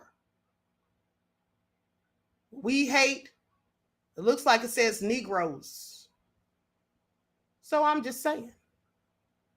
Now I can stop the share right there. But I got some more audio. I'm going to play the other audio in just a moment. Let me add this person to the screen. Go ahead, MC007. What's going on? Hey, how you doing? I watch the show all the time. I love it. I love. Well, I love you right black. Thank you. I love you right black. I wanted to say Tariq is on his way out. You know, a lot of people are discovering he's taking money bribers and did nothing with it. He's lying a lot, being caught in his what's his name? African Strikes Back. I forgot the guy's name. Pan-Africanism Strikes Back. Brandon. Yeah. You know, he's been getting a lot of other people behind him have been giving them that work. Now we knowing how they keep. Thank you for your receipts, Queen. Oh, you're welcome, beloved. You're welcome. Thank you for supporting the Queen's channel and tuning in. And listen, let me say this. Here's the thing that I find the most interesting, beloved, about his minions, that rather than them thinking that maybe there's something to it, maybe it's something suspicious about him, because all these different people are coming at him from all angles, rather than them using critical and analytical thinking skills to say maybe there's in fact a little bit of truth or some element of truth to what all of these people are saying. They'd rather call all of us agents. And I want you to also pay attention, beloved. When he did that video last night, he said anybody. He didn't say some. He said anybody who says that he had that done is an opt, is an agent. That was a dog whistle to his minions, so that anybody who speaks against him about that situation, he can have them come at that person or at those people. That's all. And also in an attempt to discredit them, but also in an attempt to intimidate anyone from doing so. But see, I cannot be intimidated. Nobody scares the Queen. You just don't. I don't fear anything, not even death. So when I say I'm about to drop those receipts, I'm going to drop them. And I don't care who opposes me. I don't care who opposes me. And I don't have to mute people, delete people, say they're babbling or any of that. I can let people freely speak, because it doesn't matter what you say. When I'm standing on truth, I'll continue to do so. With that all been said, thank you so much, beloved, for joining the live. Do you have anything else you want to say? And anyone, go ahead, beloved. Oh, no, sister. Good. I'm sorry, say that again. I said, no, sister. Go ahead. I Okay. listen to everything else. Okay. Thank you, beloved. Peace and blessings. All right. Somebody said in the chat, Michi's not a clown. No, of course Michi's not a clown. Who said that? Michi absolutely isn't no clown, honey. Okay. Michi's my friend. So with that all being said, that's right. Tia said Michi's never a clown. She debunked everything he ever said. Minions need their heads examined. Yes, they do. All right. But he didn't say we were clowns. He said we were ops, agents. That's what he said. That's what he said. Okay. So with that all being said, let's go to this next video. I'm going to play the audio on here. And again, like I said, I'm not saying I agree with anything this man is saying or everything this man is saying. But at the end of the day, I'm using his own audio to show that Tariq was lying when he played that 30-second clip. This man didn't threaten him to do violence to him. This man didn't commit a hate crime upon him. This man feels like a hate crime was perpetuated upon him. That's why he took Connie Collins to court. And the fact that the case was thrown out makes me think that Connie might be an agent, whoever that is, if what he says is true. But so let's get into it. Now, this video was done, I believe, the day that he went to court with Connie Collins, because the title is No Religion's Day in Court. I'm going to start the 53-minute mark. And then I'll go to the hour and 9-minute mark when he talks about Tariq and Connie. Associates with that group online, like, I have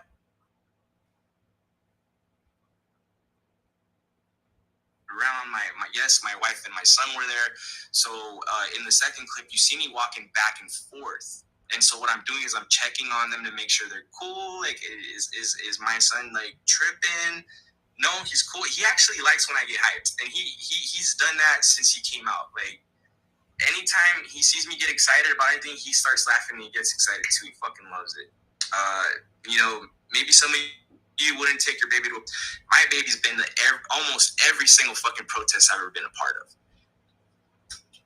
Whatever. Feel about that however you want. So you see me going back and forth. So anyways, once we stopped filming, we were ready to go, and we find nails underneath our tires. So the assholes that were circling around the block and on the corners apparently threw a bunch of fucking nails under our tires, and it would have maybe been a coincidence if it had only been one of our cars and under only one of our tires. But there were 3 vehicles there that day, and every single fucking tire had a bunch of screws and nails right under the tires. So we noticed it. We had to pick them up, and I was already extremely bored and over it. I had just gotten over COVID. I was ready to leave. I was fucking hungry. I was fucking thirsty. It was hot as fuck. Okay, I'm going to fast forward to where he's talking about Tariq and Connie. Everybody starts getting pissed off at the things I would have said. I can very easily present something to tie her to FBA. She associates with that group online. Like, I had an overwhelming amount of evidence to tie her to FBA. But I'm being told that I can't talk about FBA. Because you got to understand, the judge reads this shit before you walk in there. She knows what the fuck's going on before you walk in there. It's just a matter of presenting evidence once you're in front of her. And so she says, okay, well, I'm going to move to dismiss. And she said some other shit that I didn't understand. But afterwards, my lawyer told me she made it so that you can't fuck with her again. You can't try to put a restraining order on her again. So she dismissed the shit and was like, all right, bye. So I want y'all to pay attention. This dude, No Religion Radio, right? He says that when he took Connie Collins to court, he was trying to get a restraining order. But the judge says that he can't get a restraining order against this person. Obviously, because he didn't prove his case that she threatened him. But he felt the need to get a restraining order. So I'm going to play the rest. Hold on. Collins was like, excuse me, can we strike from the record that he said that I'm FBA? I'm not FBA. Can we strike that from the record? The judge was like, there's nothing to strike. I dismissed the case. The case is dismissed. Don't you understand that? There's nothing to strike. The case is dismissed. And so we're all just like, whoa, fuck. She's not just being a bitch to me. She's being a bitch to her. And mind you, she had sent Kanye out earlier in the day, because we were there all fucking day, folks. She had sent Kanye out earlier to come work some shit out with my lawyer. So the fucking vibe of her not even wanting to fucking deal with our shit. And let me just say this, because I forgot this part. She made it a point to say, she said, my time's important, and this is all very expensive. And I don't know why we're here with this. And I'm over here like your time is important, and this is all very expensive. And I'm like thinking to myself, well, don't I fucking know it? It cost me $2,500 for this shit. That's not including the court fees and the filing fees and all that. So it might have been closer to $3 racks that I spent on shit. For us to sit down for a couple minutes and for you not to hear me out. But she had already made that decision. That's what you have to understand. As soon as she read my declaration, she made the decision. I don't have time for this shit. And I'm thinking to myself, like, I'm telling you that these people are terrorists, and you have no time for this. So then my lawyer turns to me and he's like, do you want me to argue a little bit? And I'm like, please, can you? And he's like, but Your Honor, you're telling me that if she hires someone, she's like, I don't want to hear about a third party. This is a civil case. She has to do something directly to him. It has to be direct. And I'm thinking to myself, like, this doesn't sound right. Because you have mob bosses, like, from back in the day that would, like, put a hit on a motherfucker, right? So it's like, if you ordered the hit, like, no. I've seen The Dark Knight. I've heard of that RICO shit. If you can charge one, you can charge them all. Like, no, bitch. You're in a bad mood. You probably didn't have breakfast or didn't get fucked or whatever the fuck happened to you today. You showed up to court all pissed off. Zero fucks about all the fuckery that was happening inside your courtroom and right outside your courtroom. This fucking courthouse is a circus, and they do not give a fuck about me, my family, or my children, which means they don't give a fuck about you. And so yeah, we walk out of there and we kind of wait, and my lawyer's like, hey, you know, if I couldn't do shit for you, let me do this. Let those assholes walk out. Hold on. Melvina, if this is not productive, why are you here? Why are you here, beloved? Like, you don't have to be in the Queen's chats, okay? So I timed you out so you can think about it. And when you think about it, if you still feel that it's unproductive, then erase, delete, remove yourself from the chat and exit stage left. Like, nobody's asking you to sit here and waste your time. If you don't think it's productive, then why are you here? Do people not realize how stupid you look and sound when you're on someone's video, whether mine or someone else's, and you disagree with what the person is saying so much so that you think it's not worthy of a discussion? Then why are you listening, fool? Melvina, click the link. Let me drop the link. Melvina, when your timeout is over, click that link, because I want to talk to you. That's what I want to do. A lot of slick tricks in the chat, but y'all don't want to talk to the Queen. Get up on this live and let's get into it. And then we'll walk out. And so we talked a little bit, and then it was time to go. And they were still in the elevator. So he's like, hi, bye, take care. He's talking to them, and the fucking doors are closing, and I'm just, dude, this is fucking stupid. And so I knew they were gonna wait outside for me to try to follow me home. And so that's when I told my story on Instagram. I literally like me se pa un lado in like a little corner by the elevators, and I started like letting everybody know what had happened. And then it was a trip because there was my lawyer was gone by now.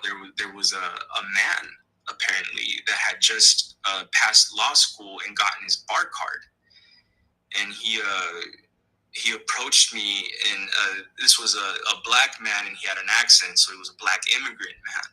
He didn't tell me where he was from, but he did take the time to let me know that he was, because he was very interested. He was very interested in what had happened. He was like, that was fucked up. That was really fucked up that she didn't let you talk. Like what? Can you please, like, he's like, I just got my bar card and I'm new to this. So what I do is I come in here and I'll sit down in cases so that I can learn and, you know, pick stuff up. And so I told him, and he's like, well, didn't your lawyer like prep with you before today? Like, didn't you guys put a case? I'm like, yeah, we've done it before, but not this time.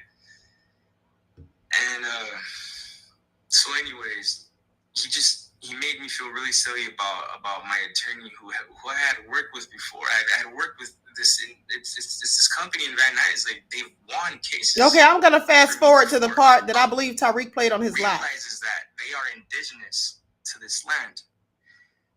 That's when it's game over for all of these motherfuckers. So my message to you is be patient, because like the judge, people don't know what the fuck's going on, and it's a wacky story anyway. And they're confident in that. That's what they told me when they were threatening me. They're like, nobody's gonna fucking believe you. They're fucking right. A lot of people don't believe me, and that feels fucked up. And I can't wait to have one of you guys finally call in and just kind of vent. But I digress. All we really have to do is keep doing what we're doing. Protecting the culture and pretty much affirming ourselves that asserting ourselves as the rightful stewards of this land, because we are indigenous to this land. This is our fucking land. We don't need to simp for anyone else. We don't need to help anyone else with their causes. We got our shit we got to deal with, all right?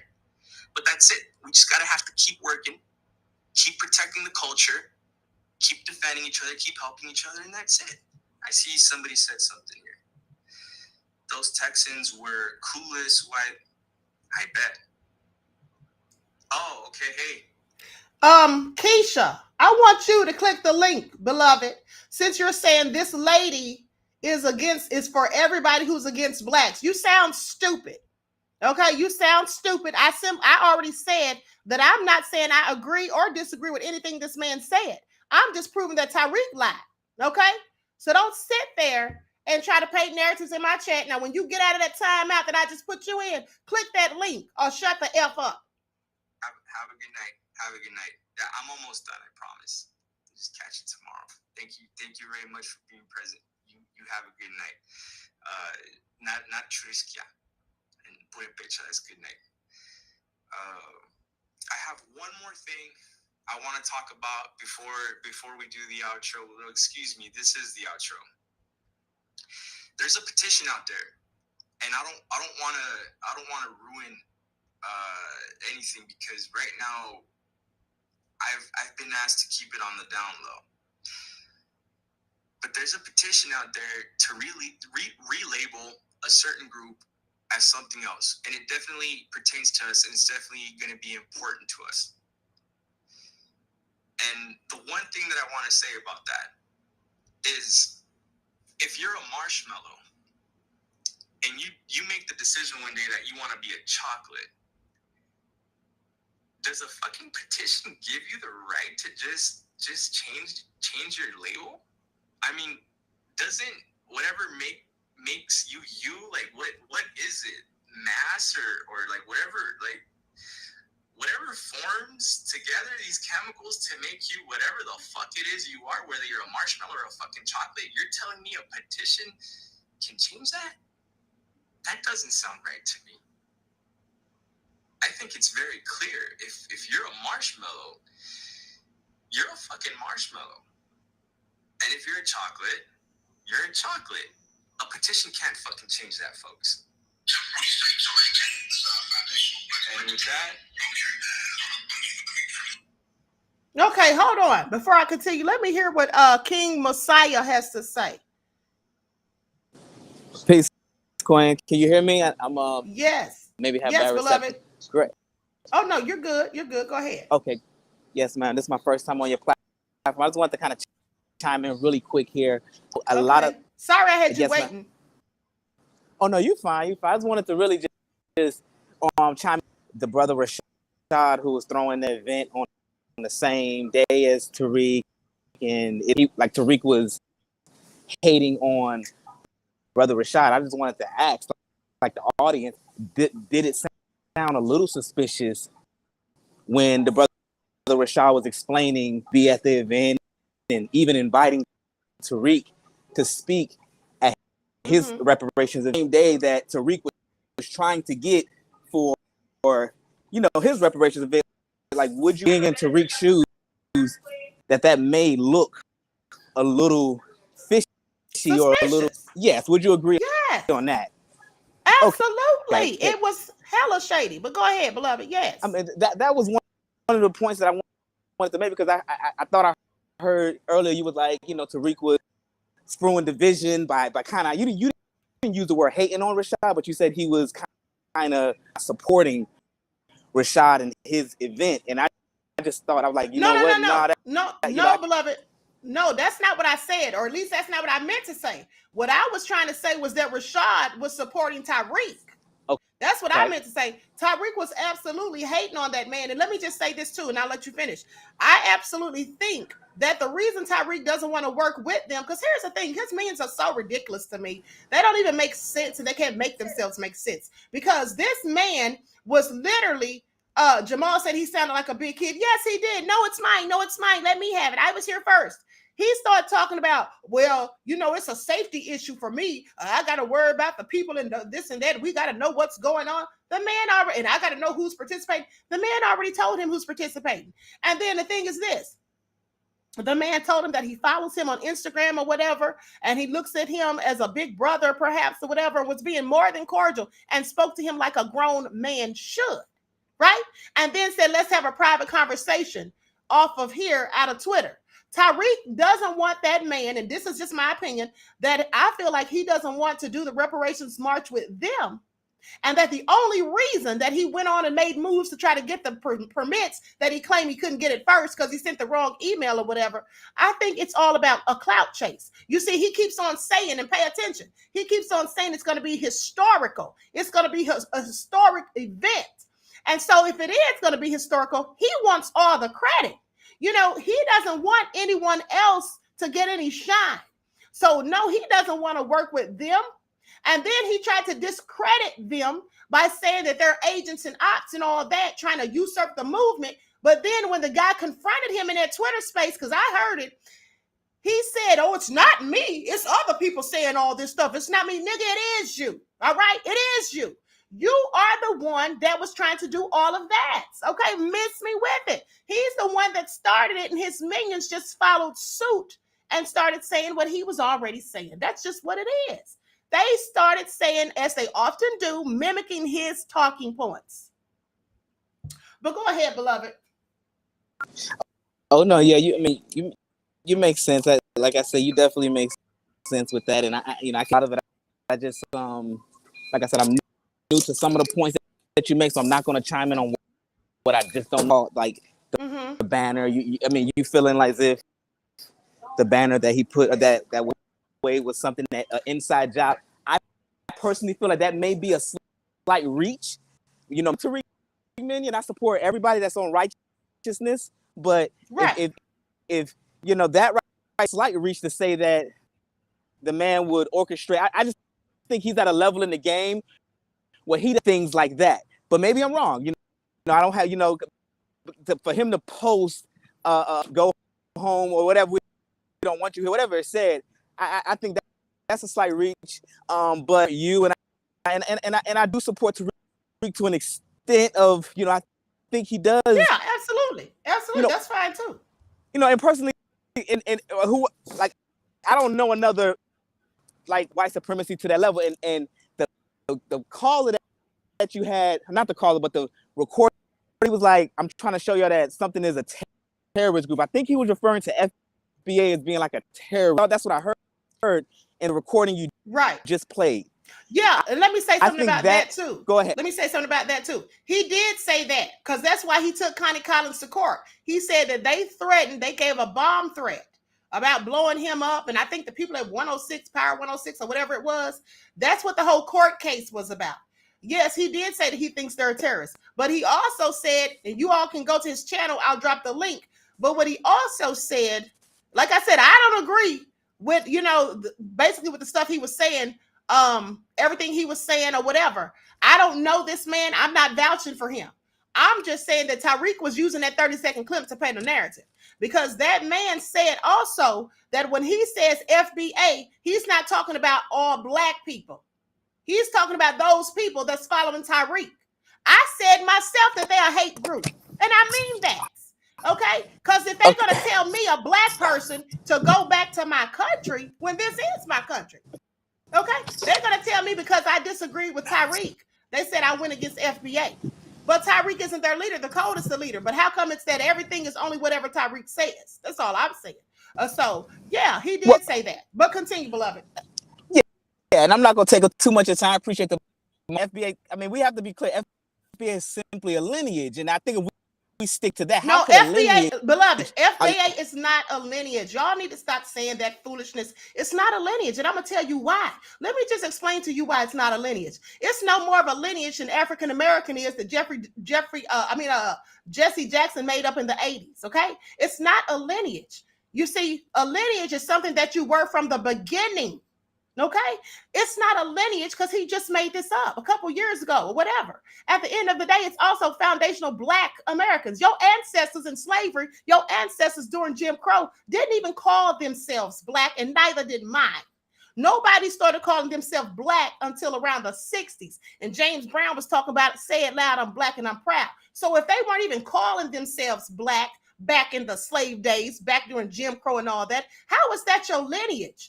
That ain't never said it on your birth certificate. If some of us who have grandparents and our parents, their birth certificate says what their lineage is, and it don't say FBA on any of them, okay? So no, it's not a lineage. It's something that he made up, okay? And when he says he's not the leader, how is he not the leader when he's the one that made up this bullshit? And so at the end of the day, no, it's not a lineage, beloved, okay? Y'all need to get that out of y'all's minds. It's not a lineage. It's not anything set in stone. It's not nothing that y'all have on any of your paperwork, and that's just a fact. Okay, something doesn't become a lineage because somebody says so. Because I can come up, if that's the case, I can come up with another phrase tomorrow. And then I can say that's our lineage. Y'all gonna do that too? So every time any of us comes up with something to call ourselves, y'all gonna say that's a lineage? Please stop. Go ahead, beloved. And I'm not going on a rant on you, but I'm just saying that's not a lineage, okay? That's just facts. Oh, no, I enjoy this. I mean, my mind is turning right now, okay, because you make some good points. That the FBA has been a lineage, and we're gonna say no, that's a miss. You know, it's just some shit that a man made, and it's hard for me to kind of stand on other points. And here's the thing. Go ahead. Here's the thing, beloved. We need to all ask ourselves, why are we letting Tariq or anybody else for that matter define who we are? How are we letting him define who we are? You see, that's the same thing wanted supremacy does. They try to define and tell us who we are. They hide the truth of who we are. They hide our history. So why are we letting Tariq decide, oh, y'all are foundational black Americans? Who is he to tell us who we are? That's all I'm saying. He's not even a historian in real life. Go ahead, beloved. What I will say is this.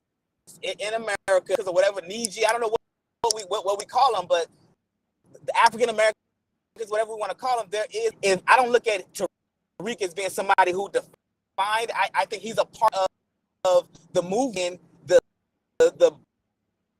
African American Americans who have completely lost foundational ancestry. And that is what I feel like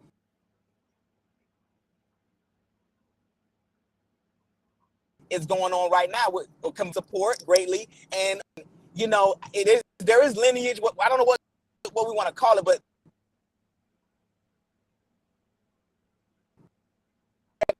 no canoe. That has to mean a hate group, or that's just it's a group. It's people. You know what I mean? I just think it's kind of really dangerous when we start labeling. I want to say lineage so bad. When we start labeling, it's almost like here's the thing, beloved. Go ahead. It's no different than the Proud Boys, the Boogaloo Boys. It's a name that people call themselves. It's not a lineage. That's just the fact. If we look up the definition of lineage right now, it's just not going to say that. But go ahead. I get what you're saying. You're saying that it's dangerous to call a group of people. But here's the thing, beloved. It is dangerous. You're absolutely right. And that's why y'all need to quit listening to Bussy Reek. Because at the end of the day, Bussy Reek is making this like a whole hate group. And at the end of the day, it sounds like he's trying to start a race war to me too. Because he's going in on black people, people that look like us, and then talking about black immigrants and calling them tethers. What's the difference in somebody calling you a tether than a wanton supremacist calling you a ninja at the end of the day? My whole thing is this. That's sowing seeds of division. And I have a video, I have audio of Tariq saying years ago that the wanton supremacists want us, African Americans, to be separate and against the black immigrants. That's what they want. So then fast forward, here we are. Why is he doing what they want then? Because he obviously knows that's what they want, because he said it out of his own mouth. And I got receipts to prove that. Okay, so I don't care what nobody says or thinks. At the end of the day, he cannot make any of it make sense. He can make it make sense to somebody who ain't that smart. But the queen is very smart. So he can't make it make sense to me. But go ahead, beloved.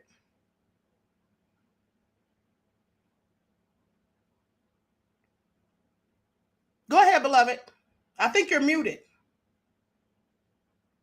I'm sorry, Queen. Are you there? I'm driving. My internet kind of went out. Okay, that's okay. Yeah, go ahead. I'm gonna let you finish. Go ahead, beloved. I'm gonna close out on this because I don't want to take up too much more. What you said is very true, but I also feel like we have to acknowledge the fact that African Americans have never embraced being African American since the beginning. Back to Africa, which I'm red, black, and green. I'm all on that. So I do think that power in the movement of African Americans, black Americans, literally being for black Americans. Not saying that they're against other African descendants or black. We have to acknowledge that that is something that is needed and is not hateful, and it's not divisive. It's simply acknowledging that black Americans, African Americans, need it on their backyard before they go across the borders. And I'm gonna land with that. I'm not gonna take up too much of your time to speak. Okay, thank you, beloved. Thank you for joining and giving your thoughts. Okay. Yes, ma'am. Thank you. You be good, Queen. I'm gonna keep listening. All right. Thank you. Peace and blessings. Okay, so let me get the next person up here. Share. Okay, here we go. Hello, Share. Go ahead and give us your thoughts. Hi, Queen. I'm glad you start sharing your stream link. This is awesome. How you doing today? I'm doing good, beloved. How are you doing? I'm good. I'm so glad you bringing this to light. I think a lot of us have been bamboozled by these so-called leaders, Mr. Tariq Nasheed, and I can attest to this. So in September 2020, he put on a conference called I think it was like the FBA conference. Anyway, it was in Atlanta, Georgia. It was horrible. I went there. I went there. You did? Okay. I showed a picture where me and him took a picture together with Tina Berry, Straight No Chasing with the Queen and her husband. Yeah, but he said he don't know me though. He ain't familiar with me though. We were sitting there taking pictures and having a whole conversation. But go ahead, yes. Oh, wow. Okay, because myself and a friend of mine that also when we do a lot of community work in Houston, Texas. I had a nonprofit for youth, tutoring them and doing after school program, and we did a lot of stuff in the community. So that's why we went.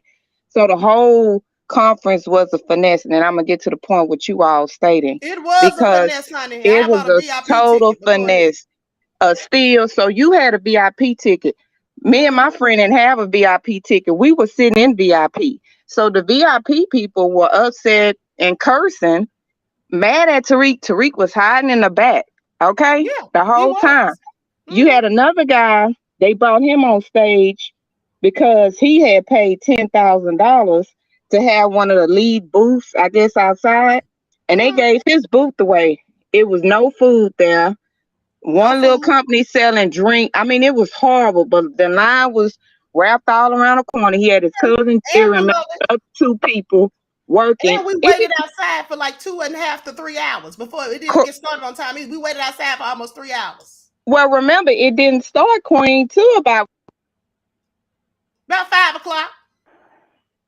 Supposed to start at 2. Well, it was started at 3, but it started at, what, 6? Somewhere around 5:30 or 6. Yeah, we waited about 2.5 Okay, to 3 hours. 5:30. Yeah. Right, 5:30 or 6.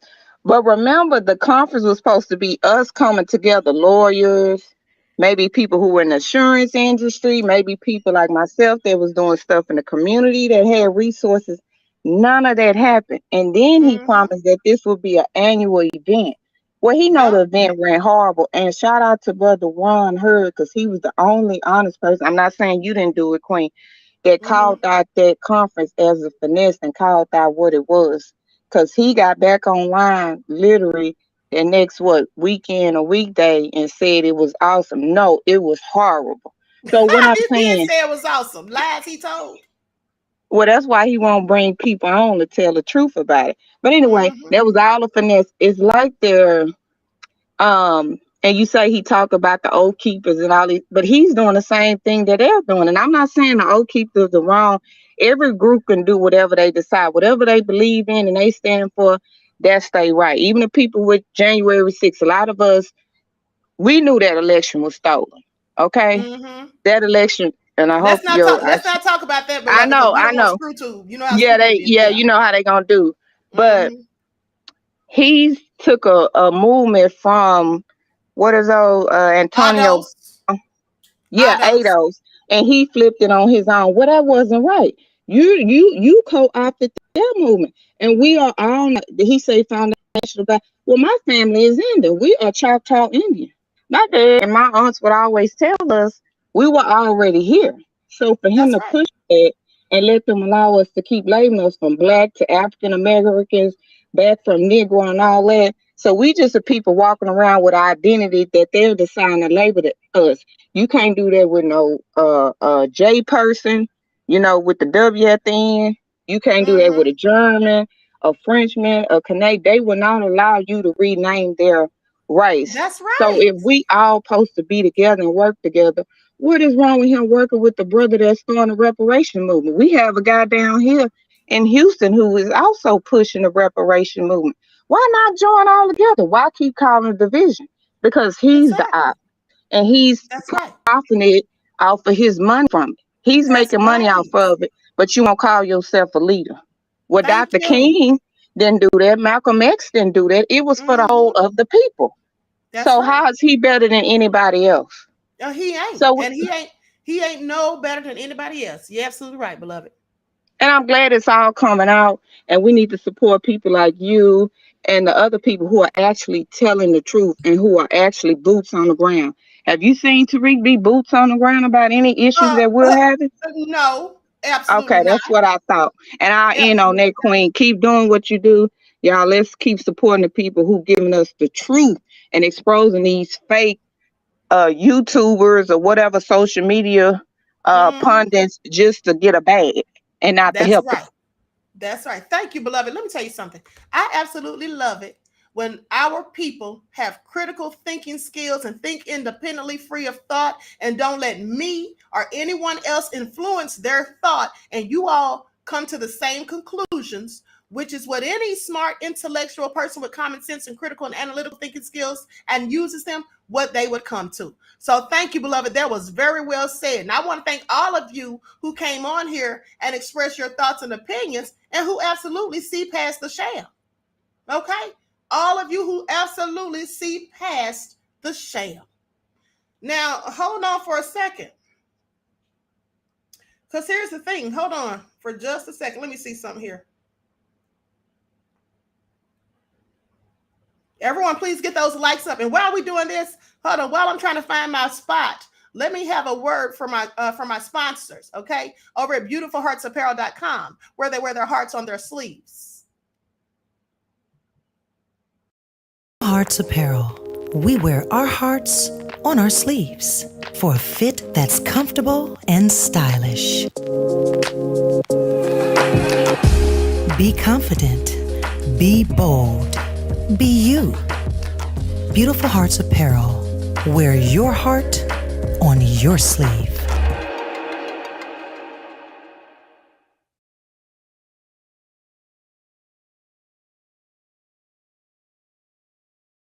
Well, what do you know? I found the part that I want y'all to hear, okay? So this is the part, the audio that Bussy Reek played last night, where he played a 30-second clip trying to say that this man threatened him or whatever, because the man said he was going to give him the smoke. Okay, I'm going to play this for you all to hear, so y'all can hear what he actually said, not just a 30-second clip, because this is where you'll be able to see that Tariq was just painting a narrative as per usual. Okay? As per usual. It's the same goddamn story right now. So what do we do with that? Let's put him in the hot seat. Let's put him right there. Because see, here's the thing. If he doesn't show up, he's fucked. Because now he's got a paper trail. Hold on, let me go back before that. Hold on. Dude. $65 on top of all that bullshit. I take off. I know I'm not being followed because I'm not being fucking followed. This shit's not that hard. You know, people get tailed. That's a real thing. Like, they'll follow you from a distance. Nobody was following me. So then I went home and then that was it. That was fucking it. You guys, that's the whole fucking story of how that shit went down. So the thing... Now, mind you, he's talking about what happened in court when he took Connie Collins, Tariq's friend, when he took her to court. This is what he's talking about. So pay attention, because you all are going to hear the same excerpt that Tariq played for you last night, but you're going to hear it in context.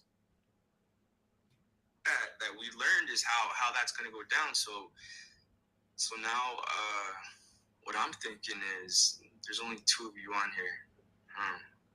I've already like kind of like mentioned to people what I want to do. I want to put Tariq Nasheed in the same situation now that we've located him. Now that we know where he's at.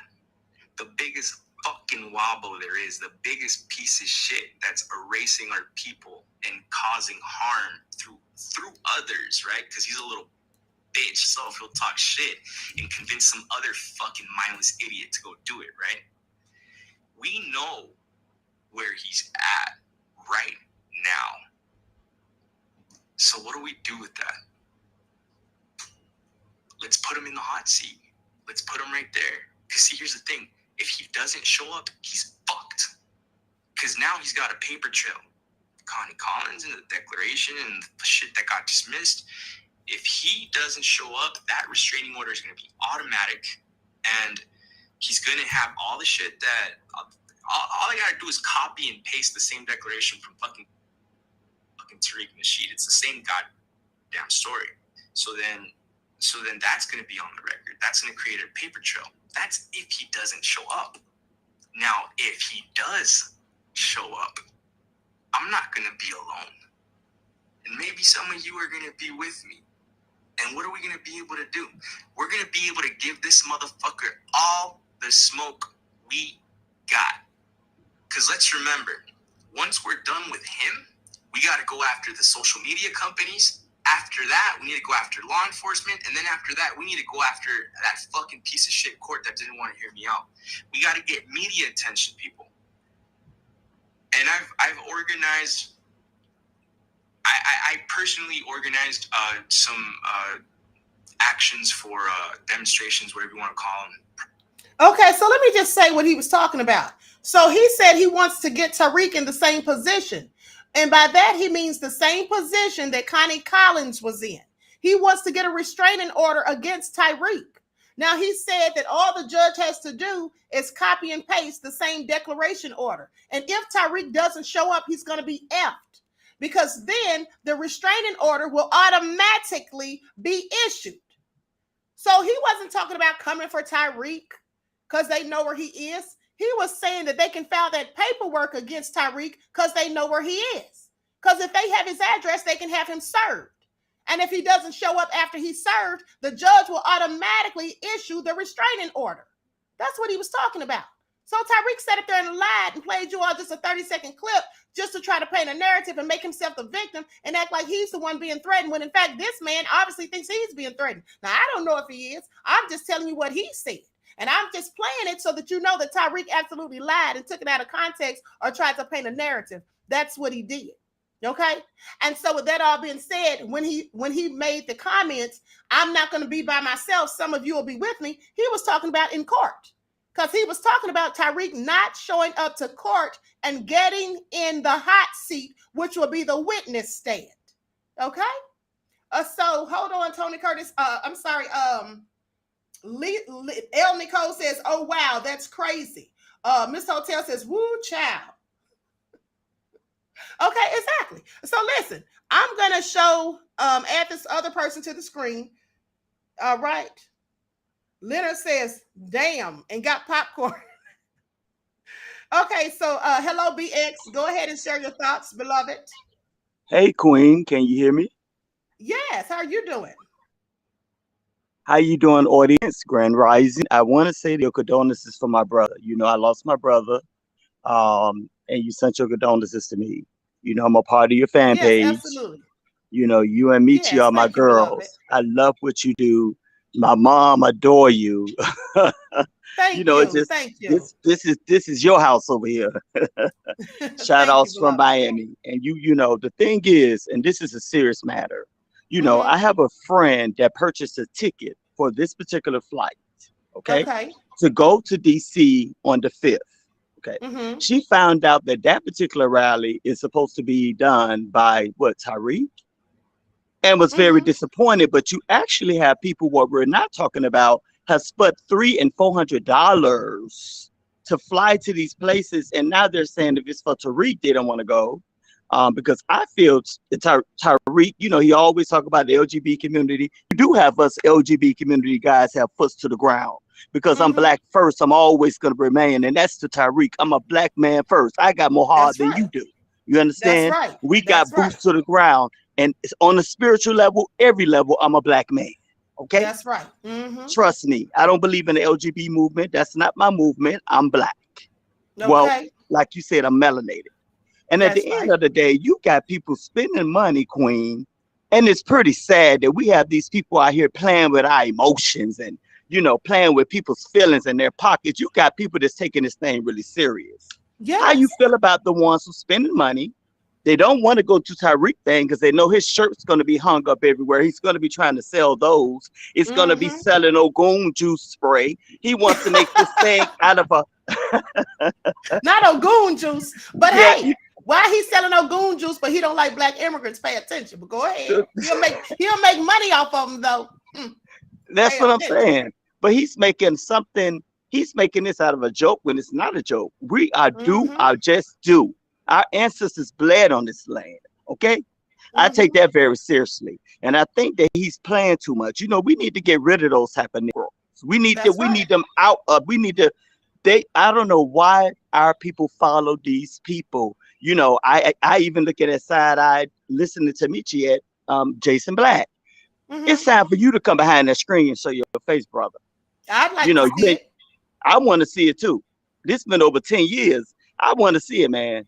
I want to see what you look like. You got a big mouth behind that screen. Bring your behind that screen and let me see what you look like, brother. Come on. Put boots to the ground. See all this talk about we pro-black, we this and that. Where's the boots to the ground? Because we got boots to the ground down here. The people I know, we want to be a part of this. But then when we being lied to and bamboozled, it makes you want to back up and look at all of them as agents. Because Tariq Nasheed, to me, is a part of the LGBTQ community. To me, he is. Preach. Yeah, up to me too. Okay. Go ahead. honey. Okay, We'll save those receipts for another day. But continue. Okay, and that's from my third eye. Okay. As my eye is open, I can see all through him. Them juicy lips. You know, one of my friends one of his legs I heard is disobedient. So if a fight do break out, we need real men out there that's gonna go handle that. I'm one of the men. I'd be out there with the man fighting and getting it down. We're gonna have to get it down sometimes too. Okay. We don't need you running around here talking no punk mess. Oh, this gay, the gay ones, we gonna be out there tearing their heads off while you sitting in the back running behind somewhere grabbing your shirts, and we don't need that in this community. And then he gonna say his gout flared up, and that's why he couldn't help y'all fight. Pay attention. Pay attention. My gout. My gout flared up. Just like he said, the whole family had COVID. That's why we couldn't go to the pull-up that I told y'all to pull up too. I told y'all to pull up, but I couldn't go to the pull-up because I had my whole family had COVID. Sit yourself down somewhere. You was over there in Hawaii, honey, having a good old time off the money you collected for editing a video that was already edited, for as I'm concerned. But continue. Right. And this thing about these documentaries, we need more than those. Right. We actually need our reparations first. I believe that will help bring down the crime rate. You know, we always talk about black on black crime. Absolutely. You know, it's wealth. Most of our people are in poverty. That's why you have a lot of black on black crime. Okay. But then they don't want to talk about white on white crime. It happens every day. That's you know, the Asian on Asian crime, it happens every day. That's you know, right. with Tariq Nasheed is an embarrassment to the black community. He needs to be thrown out and shown. You know, we need to act like those Jews, how they, when them Italians, when you go against the mob, what they do, they put you out. They shown That's you. right. We need to show some of these people. And I always said, maybe we need to take some of these Negroes out of the jails and put them in there. We need some of them niggas to come on out there. That's it. I'm serious. We need some of them out here. Because what we got out here is a bunch of chumps. We got one that don't want to show a bunch of grifters. Right. And y'all are women. Michi X, I love you. Ashe, that's my girl too. You and her, my girl. Too. Thank you, beloved. Okay. We Pisces sisters. Yeah, and I'm a Scorpio, so I'm a water sign like you all. You know, we are water signs. And you know, I love you and adore you. And you got foot to the ground. I done seen videos. I've binge watch you. You know, I've always been in your chat or either in that comment section. So you know who I am. Yes, absolutely, beloved. And I'm on your fan page. So at the end of the day, I appreciate my sisters. It seems like the women are taking over. You know, and I love it. Thank you, beloved. No, go ahead. We don't really have any real strong. We have some strong black men, but I want to give a shout out to those that pull up in DC. That's what I would talk about. Those type of men, right there. Okay, right there, all right. In DC. All right, beloved. Thank you. Not DC, the one in Texas. Did you see that one? Yes, I did see that one. Yes. Let me tell you, that's what I'm talking about right there. That was nice. That was that was nice. And it wasn't that many people there, but sometimes you don't need all those people there. I mean, them brothers was protecting the sisters, the queens. That was so beautiful. Oh, yeah, I watched that. You don't need a lot of people. Absolutely. You can have a small group that's serious about what they're doing. Here's the thing. I would rather have a smaller group of serious people who are willing to fight for liberation than to have a large group who's doing nothing but clowning, cracking jokes, doing Saturday Night Live activism, making cartoons, Muppet shows, and insulting people rather than addressing serious questions that they're being asked because they don't want to answer because it'll reveal who they really are, which is frauds. Okay, beloved? So listen, I'm gonna let you go because I have two more people. Okay, go ahead, Queen. Ashe. You, beloved. Love you, Queen. Ashe. Love you, right, black. Okay. Okay, so the next person is True Royal. Oh, I'm sorry. Hold on, drama proof. True Royal is in his house. What's going on? True Royal, I think you're muted, beloved.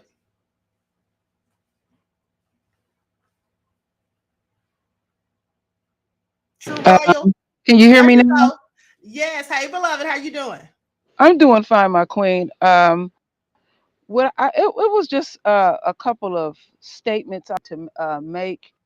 I've been out on these YouTube streets almost 7 years, and I have made a number of observations about people that look like you and I in our community that have highly dysfunctional behaviors, which a lot of us have exposed these folks, and the people that follow them make all these excuses of they might be sick or they was abused back in the day and all of this stuff. And what I often say on my channel is when you put somebody on the world stage, eventually their true nature will come out. And we all adults, we can make our own choices who we want to follow and watch and everything, but don't dismiss that very thing that Yahweh put in you, where you get a feeling like that don't feel right and stuff. And that's not like saying you have to get up and do something, but that's a gift that the Creator gave us. And I have seen a lot of folks dismiss folks because you feel some kind of way about them, and they're blatantly screwing over our community. Okay, I know it's a hurtful thing because we always talking about the enemy and stuff, and we got to remember that anything that we formed, any type, like the Black Panthers and all that kind of stuff, it was already infiltrated. Day one. I just watched a documentary about the a bunch of Black pastors were very instrumental in trying to tear down the civil rights movement, where they were getting paid for by the FBI, cornfield folks. You talking about the Big Six? Yeah. Yeah. And that's something that I see. But one thing that I paid attention to, there's gonna be folks that we don't know each other, and you'll literally be shocked at who they follow. It is what it is. That's all I can say. We can't change the world. It does not take the whole collective Black community to rebuild our village. I truly think that the Creator put those images in front of us because we have to address it. He put discernment in us, and it is sad and everything, but it's like, okay, that's how they getting down. Okay, I don't have to waste my energy on you. You greasy, you messy. All you want to do is rob, steal, and kill from the community, and then when you get exposed from it, you feel some kind of way because people just get tired of getting screwed over. It is our duty and responsibility when we catch jokers like this, it look like you and I, to expose it, because the key thing is they affect progress, and we don't have time. We don't have time for people to affect our progress. Let them go off in a cocoon and be highly dysfunctional and all that. We don't have time for this mess, and we have taken a lot of losses. And the other thing there's one more thing I want to say. Let's not dismiss the brothers who truly want to lead and head families, communities, and everything. We got to stop tearing each other down. That's right. And because I can't do it without a Black man, and a Black man cannot do it without me. Absolutely. To have balance in the universe. That's right. Thank you, beloved. All right. Absolutely. All right. So I'm going to let you go because I have one more person. Then I'm going to be out of here. Thank you, beloved. All right. Welcome. Peace and blessings. Okay. So we got one more person, Drama Proof. Let me go ahead and add you to the screen, beloved. All right. Go ahead and give us your thoughts. Drama Proof. Peace. Can you? Peace. Can you hear me? Yes, I can hear you. I'm doing good, Queen. Yes, ma'am. Much respect to you, Queen. Thank you. I like to catch your live whenever I can, and very much respect on the subject you're on right now. Thank you. I'm coming out of Mississippi right now, where the Mississippians are, and one thing I want to say is, like, I know people want to say we need reparations, but if you look up a lot of the information from back then, when they reclassified us, they actually paid reparations, but they reclassified us and they paid it to the $5 Indians and the such like that. Exactly. So one of the things that probably needs to happen is, Right. We might need to reclassify ourselves back to who we are indigenously first before we start to go back and say we're gonna get our land. And But look, because that's what it's really about. It's not about the money as much as it is about the land. And right. I've known some natives here in Como, Mississippi that have done that. I know a tribe that they did do that. Well, So I did we that too, also beloved. stuck. Right. I did that too, and you're absolutely right. That is what we need to do.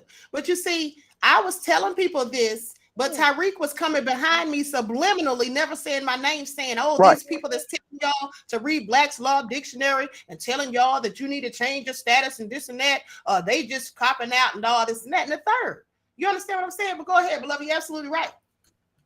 Right. And you're right. And I've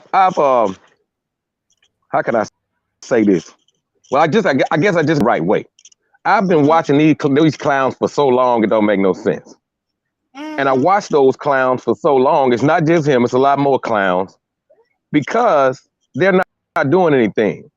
If you are not right now, and like the sister just said that just went off Truth Royale, which is another thing. See, information keeps coming back up to us late because we were lied to a lot of stuff way back. And one thing that I just recently posted on my Facebook page, I already knew a lot of people weren't going to like it. I said the fake setup movement. And I posted some videos up about it. Because like the sister said, it was infiltrated. It wasn't just infiltrated. They've been creating that type of stuff since back in the day. They made those people. What schools do you think most of those people came out of to learn when the Black Panther Party, Stokely Carmichael, what was he doing? Where did he come from? Do the history on him and you'll figure something out about that when it happened. Okay. Now, next thing, do you know, because I know what we're supposed to be doing. And just like what you said, it starts with that land. But even if you can't just get the land from your indigenous connection, which you can, but it takes a little time to do that. I posted in a live chat. I said, why has as long as we've had Black Power movements and things of that nature, and all the money that these people have collected, anybody you can name from back then until now, why haven't they did the one thing that you're supposed to do, which is buy land, own community own it? Your school, your hospital, all your businesses that you're gonna have to make money to your land. That means you can control your food, clothing, and shelter. If we're not going to do that, all this other talking about history and who we are and all that matters not, because you do not have the land and you're not controlling it. So you can do whatever you want to do. I grew up in Mississippi back in the day. A lot of my people wasn't talking about their indigenous roots that much. I do know of some of them that were. I happened to see my great grandmother on my dad's side when I was 4 years old, and everything she was that. Everything in her house was that. She was dressing, all her clothes were indigenous clothes. It was nothing she had that was anything else. And she used to tell us that. And growing up in Mississippi, a lot of Black people didn't get into a lot of stuff like that, but guess what they were into? They had acres of land growing their own food. They built their own houses. That's right. So any money that they spent went towards a car or something like that. So they still were more united together without the push for the unity like they trying to do it right now. All these movements have been taken over. They've been compromised. Okay. I usually tell some people to, I know you're probably familiar with Pastor Dow out in Tennessee. Yeah, I've heard of him. Like if you're not finna do that, what he's doing, then that you're not finna do nothing. That's one of the best models send people towards. I said, they always say, well, what you talking about? We can't do it. I said, you ever heard of Pastor Dow? Look him up and see what he's doing in Tennessee and how long he's been doing it. You know, control your food, clothing, and shelter. You can get your guns, train up with all that too. You know, and you stay out of the way. And you just tell the truth to the people and stay out of the way. You don't get $1 million for a museum and then go buy a building that's big as a matchbox. Okay, that's what you don't do. We don't need no museum. Right, we don't need a museum. And I said that from day one. And another thing is, at the end of the day, he did say that he was going to buy the land and all that. He doesn't own the land that stuff is going to be on. So he can miss me with it. But listen, beloved, I'm going to let you go because I'm about to do my wrap up, okay? Because we like 2.5 hours in, almost in the third hour. Yes, Goddess, and I appreciate you letting me speak. And once again, y'all, if the group y'all with is not talking about buying land and moving on it together so you can grow it together, they ain't finna do nothing. Leave them alone. Okay, absolutely, beloved. I'm with that. Thank you. Peace, Goddess. Peace and blessings, beloved. Okay, so let me go ahead and wrap this up. So, she can't even tell us who Rashad is. Doom. I absolutely did tell you who Rashad was. Rashad Singleton. You know exactly who that was. Okay, you know exactly who it was. But here's the bigger question: why are you talking about? I can't tell you who he is. You mean to tell me your zaddy Bussy Reek can't tell you who he was? He was in the whole Twitter space talking to Bussy Reek. He told Bussy Reek they can talk in private. You should be asking Bussy Reek who he is, beloved. You're not one of my followers. I don't owe you an explanation. Okay. What I do know about Rashad Singleton is he has credentials, that he's been doing activist work, that he's been holding rallies, that he's been putting in that work, boots on the ground.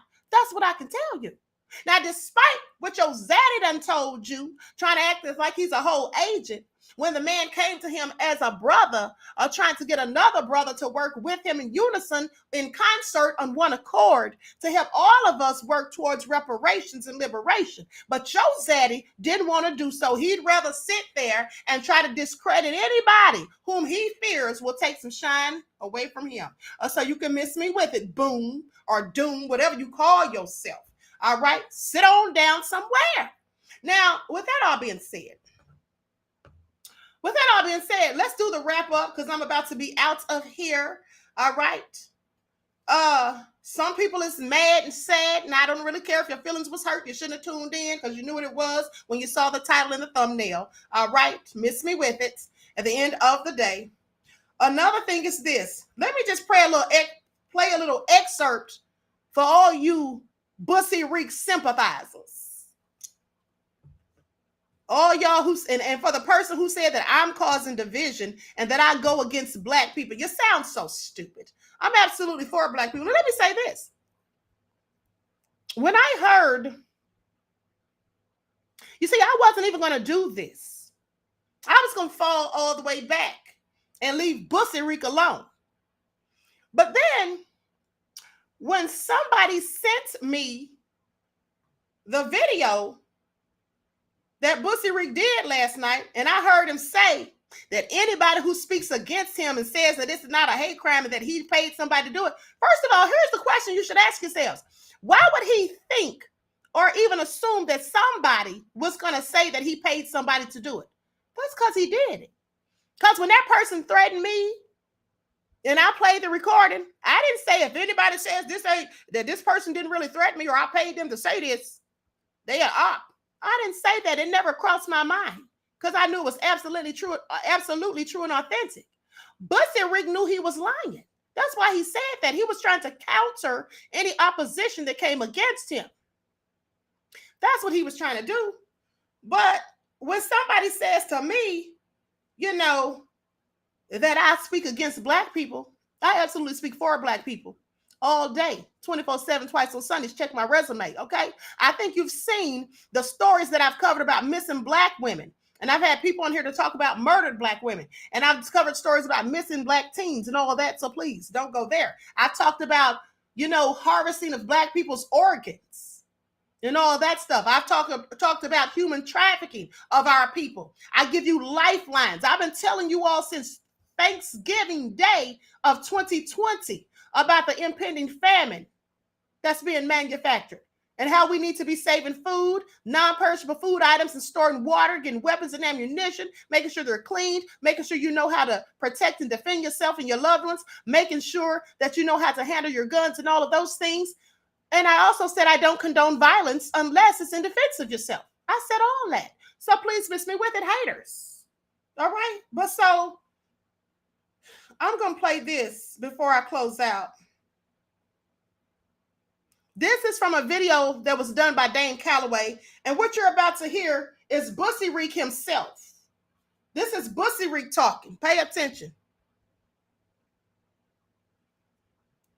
Cosby stuff. And that person put up, he was literally talking about doing a This is Dane. This is Dane talking, but you're going to hear Bussy Reek say something in a minute. Everybody saying facts. Thank you, beloved. Cosby months ago, bro. And that's, keep in mind, this go on June 7th. This was 3 days later. Now, I responded to that person. I said, after he watched my documentary, bruh, Been out since Bill Cosby was getting harassed. Gave him the link. Then all of a sudden, he pops back up in my mentions. See, this is how you know when a person guilty. Does anyone believe I even remotely listen to this, y'all? I want you to peep game. Does anyone believe I even remotely listen to material from people who claim Harriet Tubman didn't exist? That's a deflection tactic, because the truth did come out. Watch this. And then I responded, if it doesn't apply, you'll let it fly.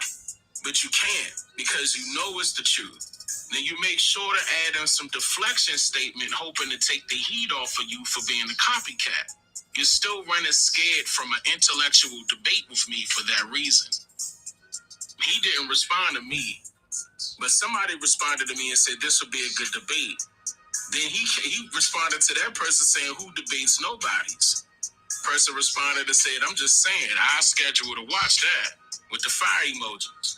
Somebody say he won't debate Dane because Tariq is a Freemason who works with the same so-called white supremacists he speaks about. If he thinks Dane is misleading the black people he cares about, why on earth wouldn't he debunk Dane in order to wake up Dane's followers? Tariq is an agent. That's true. Then somebody... He is an agent. And I'm going to tell you like this. At the end of the day, like Dane said, if he thinks that Dane is misleading the people, why doesn't he call him out? Because that's what I'm doing to him.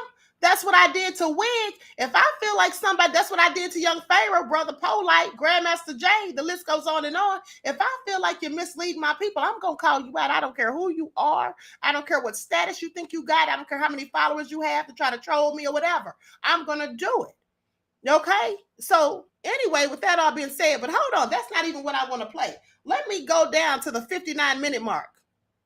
Then it said, y'all need to chill. You can tell it.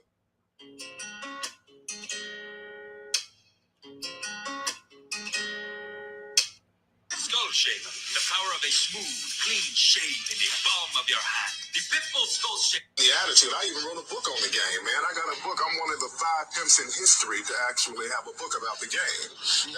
So that's basically the cheddar that you guys are spreading around here in Washington, D.C. That's the money. That's the money. That's the big money. And I don't think that you... Now he's running game. Bussy Reed, you can hear him on her running game.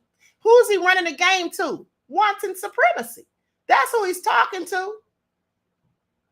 That's who he's talking to.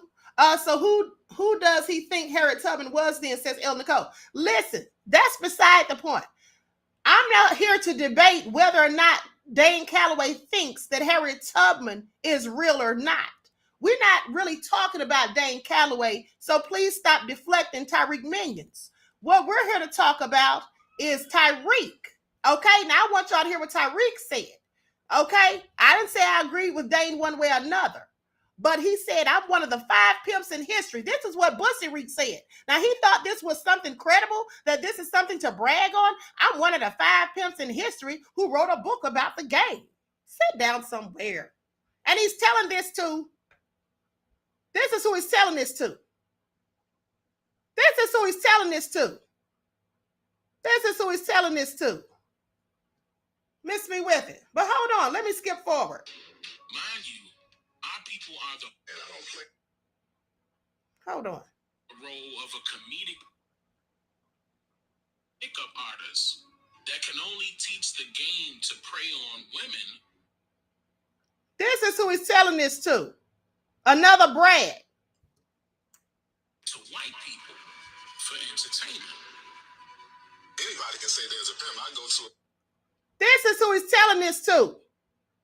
But he don't fool with wanton supremacy. I can't play the video because this belongs to Dane. So I'm just going to show you the clips. Or play the audio and then I'll let you see the clip. A lot of young guys are, I'm a pimp. But you can tell in the attitude. I even wrote a book on the game, man. I got a book. I'm one of the 5 pimps in history to actually have a book about the game. Now that's the second person he's saying that to. Pay attention. He clearly thinks that's something to brag on. But hold on. This is the part we're going to get to right here. Like there are certain languages that we speak. Like my dad, if I don't have dinner cooked when he comes home. Now I want you all, black women who cape for Marcus or Bussy Reek, I want y'all to listen to what he says to this black woman. He doesn't say anything, but I watch that he doesn't like it, right? So I know, to do that. Or if his voice gets a little bit strong, I know to be quiet and let him finish saying what he needs to say. Also, instead of me saying, no, I don't like that, I said, Katie, what else are you thinking? You see, there's a language to men, there's techniques and strategies that I had to learn in order to get a man, and I want to teach other black women this so that men can be men. I don't believe that. I don't believe you talk to your man like that. You gotta read the book. You have to read my book. Pearl, if I were your man, I would beat the shit out of you. I would be. Why? I would be I would get all types of domestic violence charges. I would. Why? I'm an angry black woman. My God. Listening to you and the disrespect that you have for black men. I think black men should be more. They should take their responsibilities as men more seriously. You are providers and protectors. That's what men are. Now, she was saying that she thinks black men should be providers and protectors, but she also was saying that she thinks black women need to know how to treat black men and how to talk to them. And if her husband starts acting a certain type of way, then she knows how to talk to him because she don't want to tick him off. Tariq said, I don't believe that.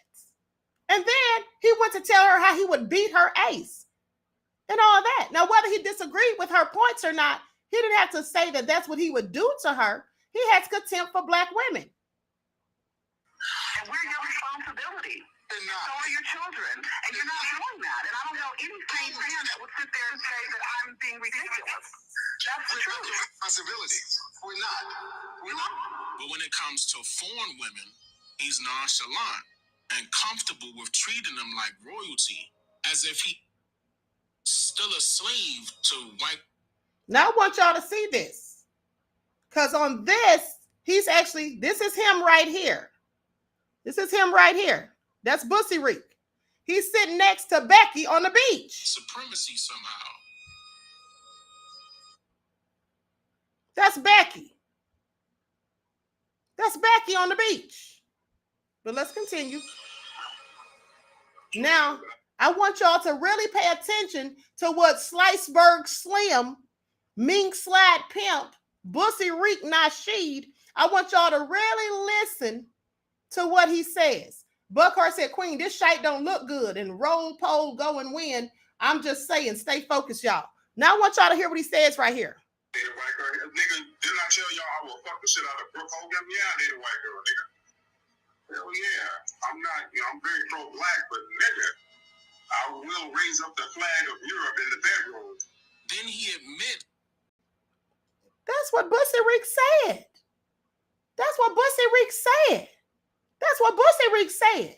But y'all, minions try to say, I ain't for black people.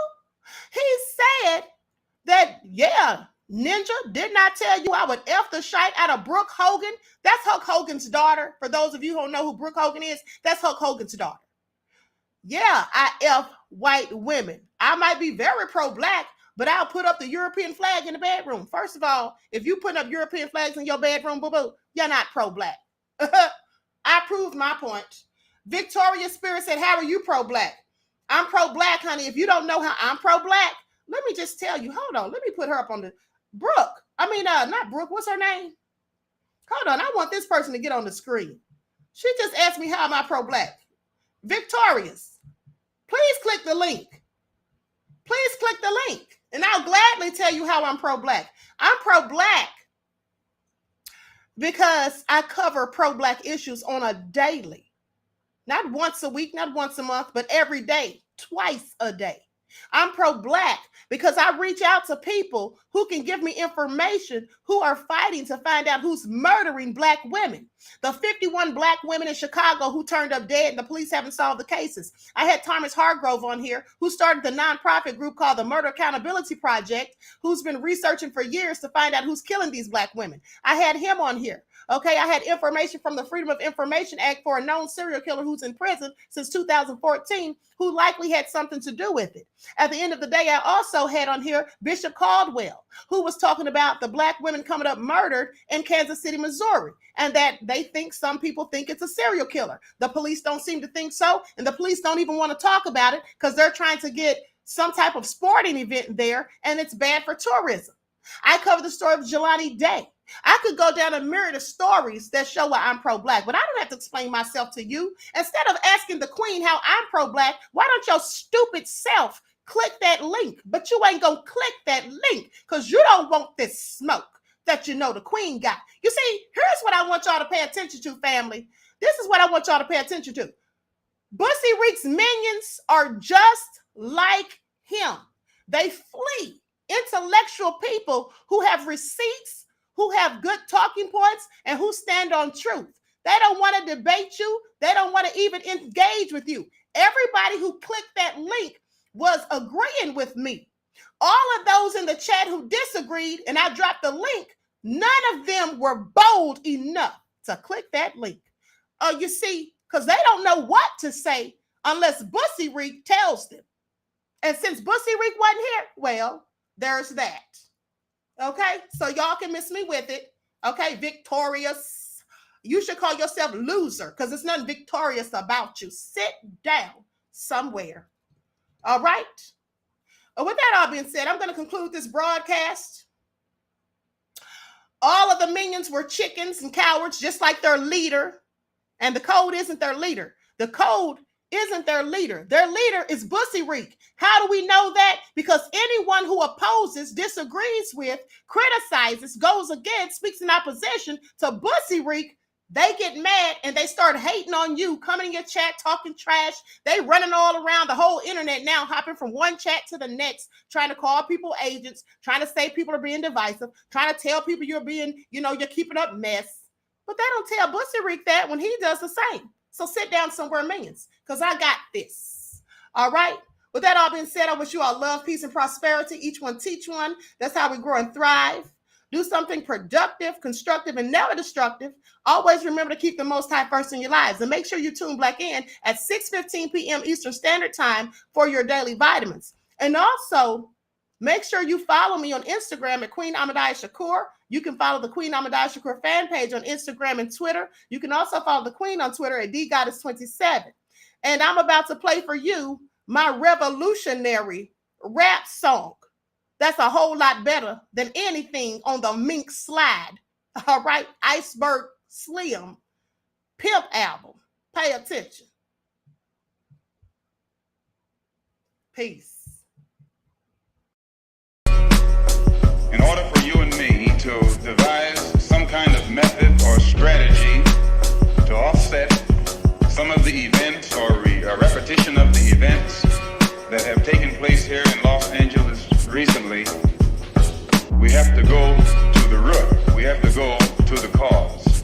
Dealing with the condition itself is not enough. Dear Mr. Massa, I'm just trying to mind my own business. What's the matter? It's just another day, another black king captured. I'm about to lose my brain, stuck inside this ghetto rapture. I got a lot of smoke. If you want it, you can have it. They want a hat trick, but this is black girl magic. Ain't talking about the kind that'll make you disappear, but I'm talking about the power of the melanin within. Ain't looking for trouble, but I'ma say this one time. I put two dukes up if you try to touch mine. We still want justice for Tamir and Trayvon. You say you don't see color, but racism ain't blind. They targeting little kids whose skin look just like mine. So I'm paranoid, it's a war zone outside. And I'm a black queen, so if you ask me to step out of my car, you gon' have to snatch me. Cause I ain't going no damn well. Had to spend my whole life living unfair.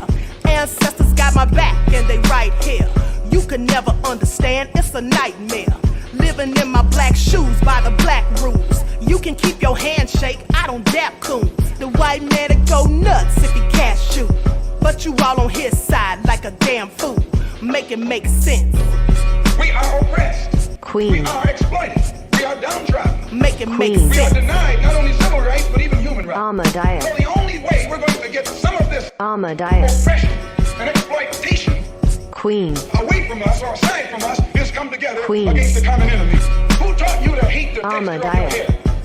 Who taught you to hate the color of your Ahmadiyyah. skin? Hair Parents, pay attention to the books, the school system, even to your little children. Lies mixed with wisdom. His skin too bright, so he was blind to the prison. My skin just right, so I collide with division. You trying to pray to God, but we tired of religion. No savior saving, we got to save our savings. We used to pay miss, how we gon' make the slave rich? But who's to blame, and tell me why you complaining? We need a team effort just to rule the nation. Like a bad relationship, missing communication. We missing moderation. They're trying to get a poison to my population. No reparations, I'm getting tired of Satan. We are oppressed. Queen. I'm getting tired of waiting. We are downtrodden. Queen. We are denied not only civil rights, but even human rights. Ahmadiyyah. So the only way we're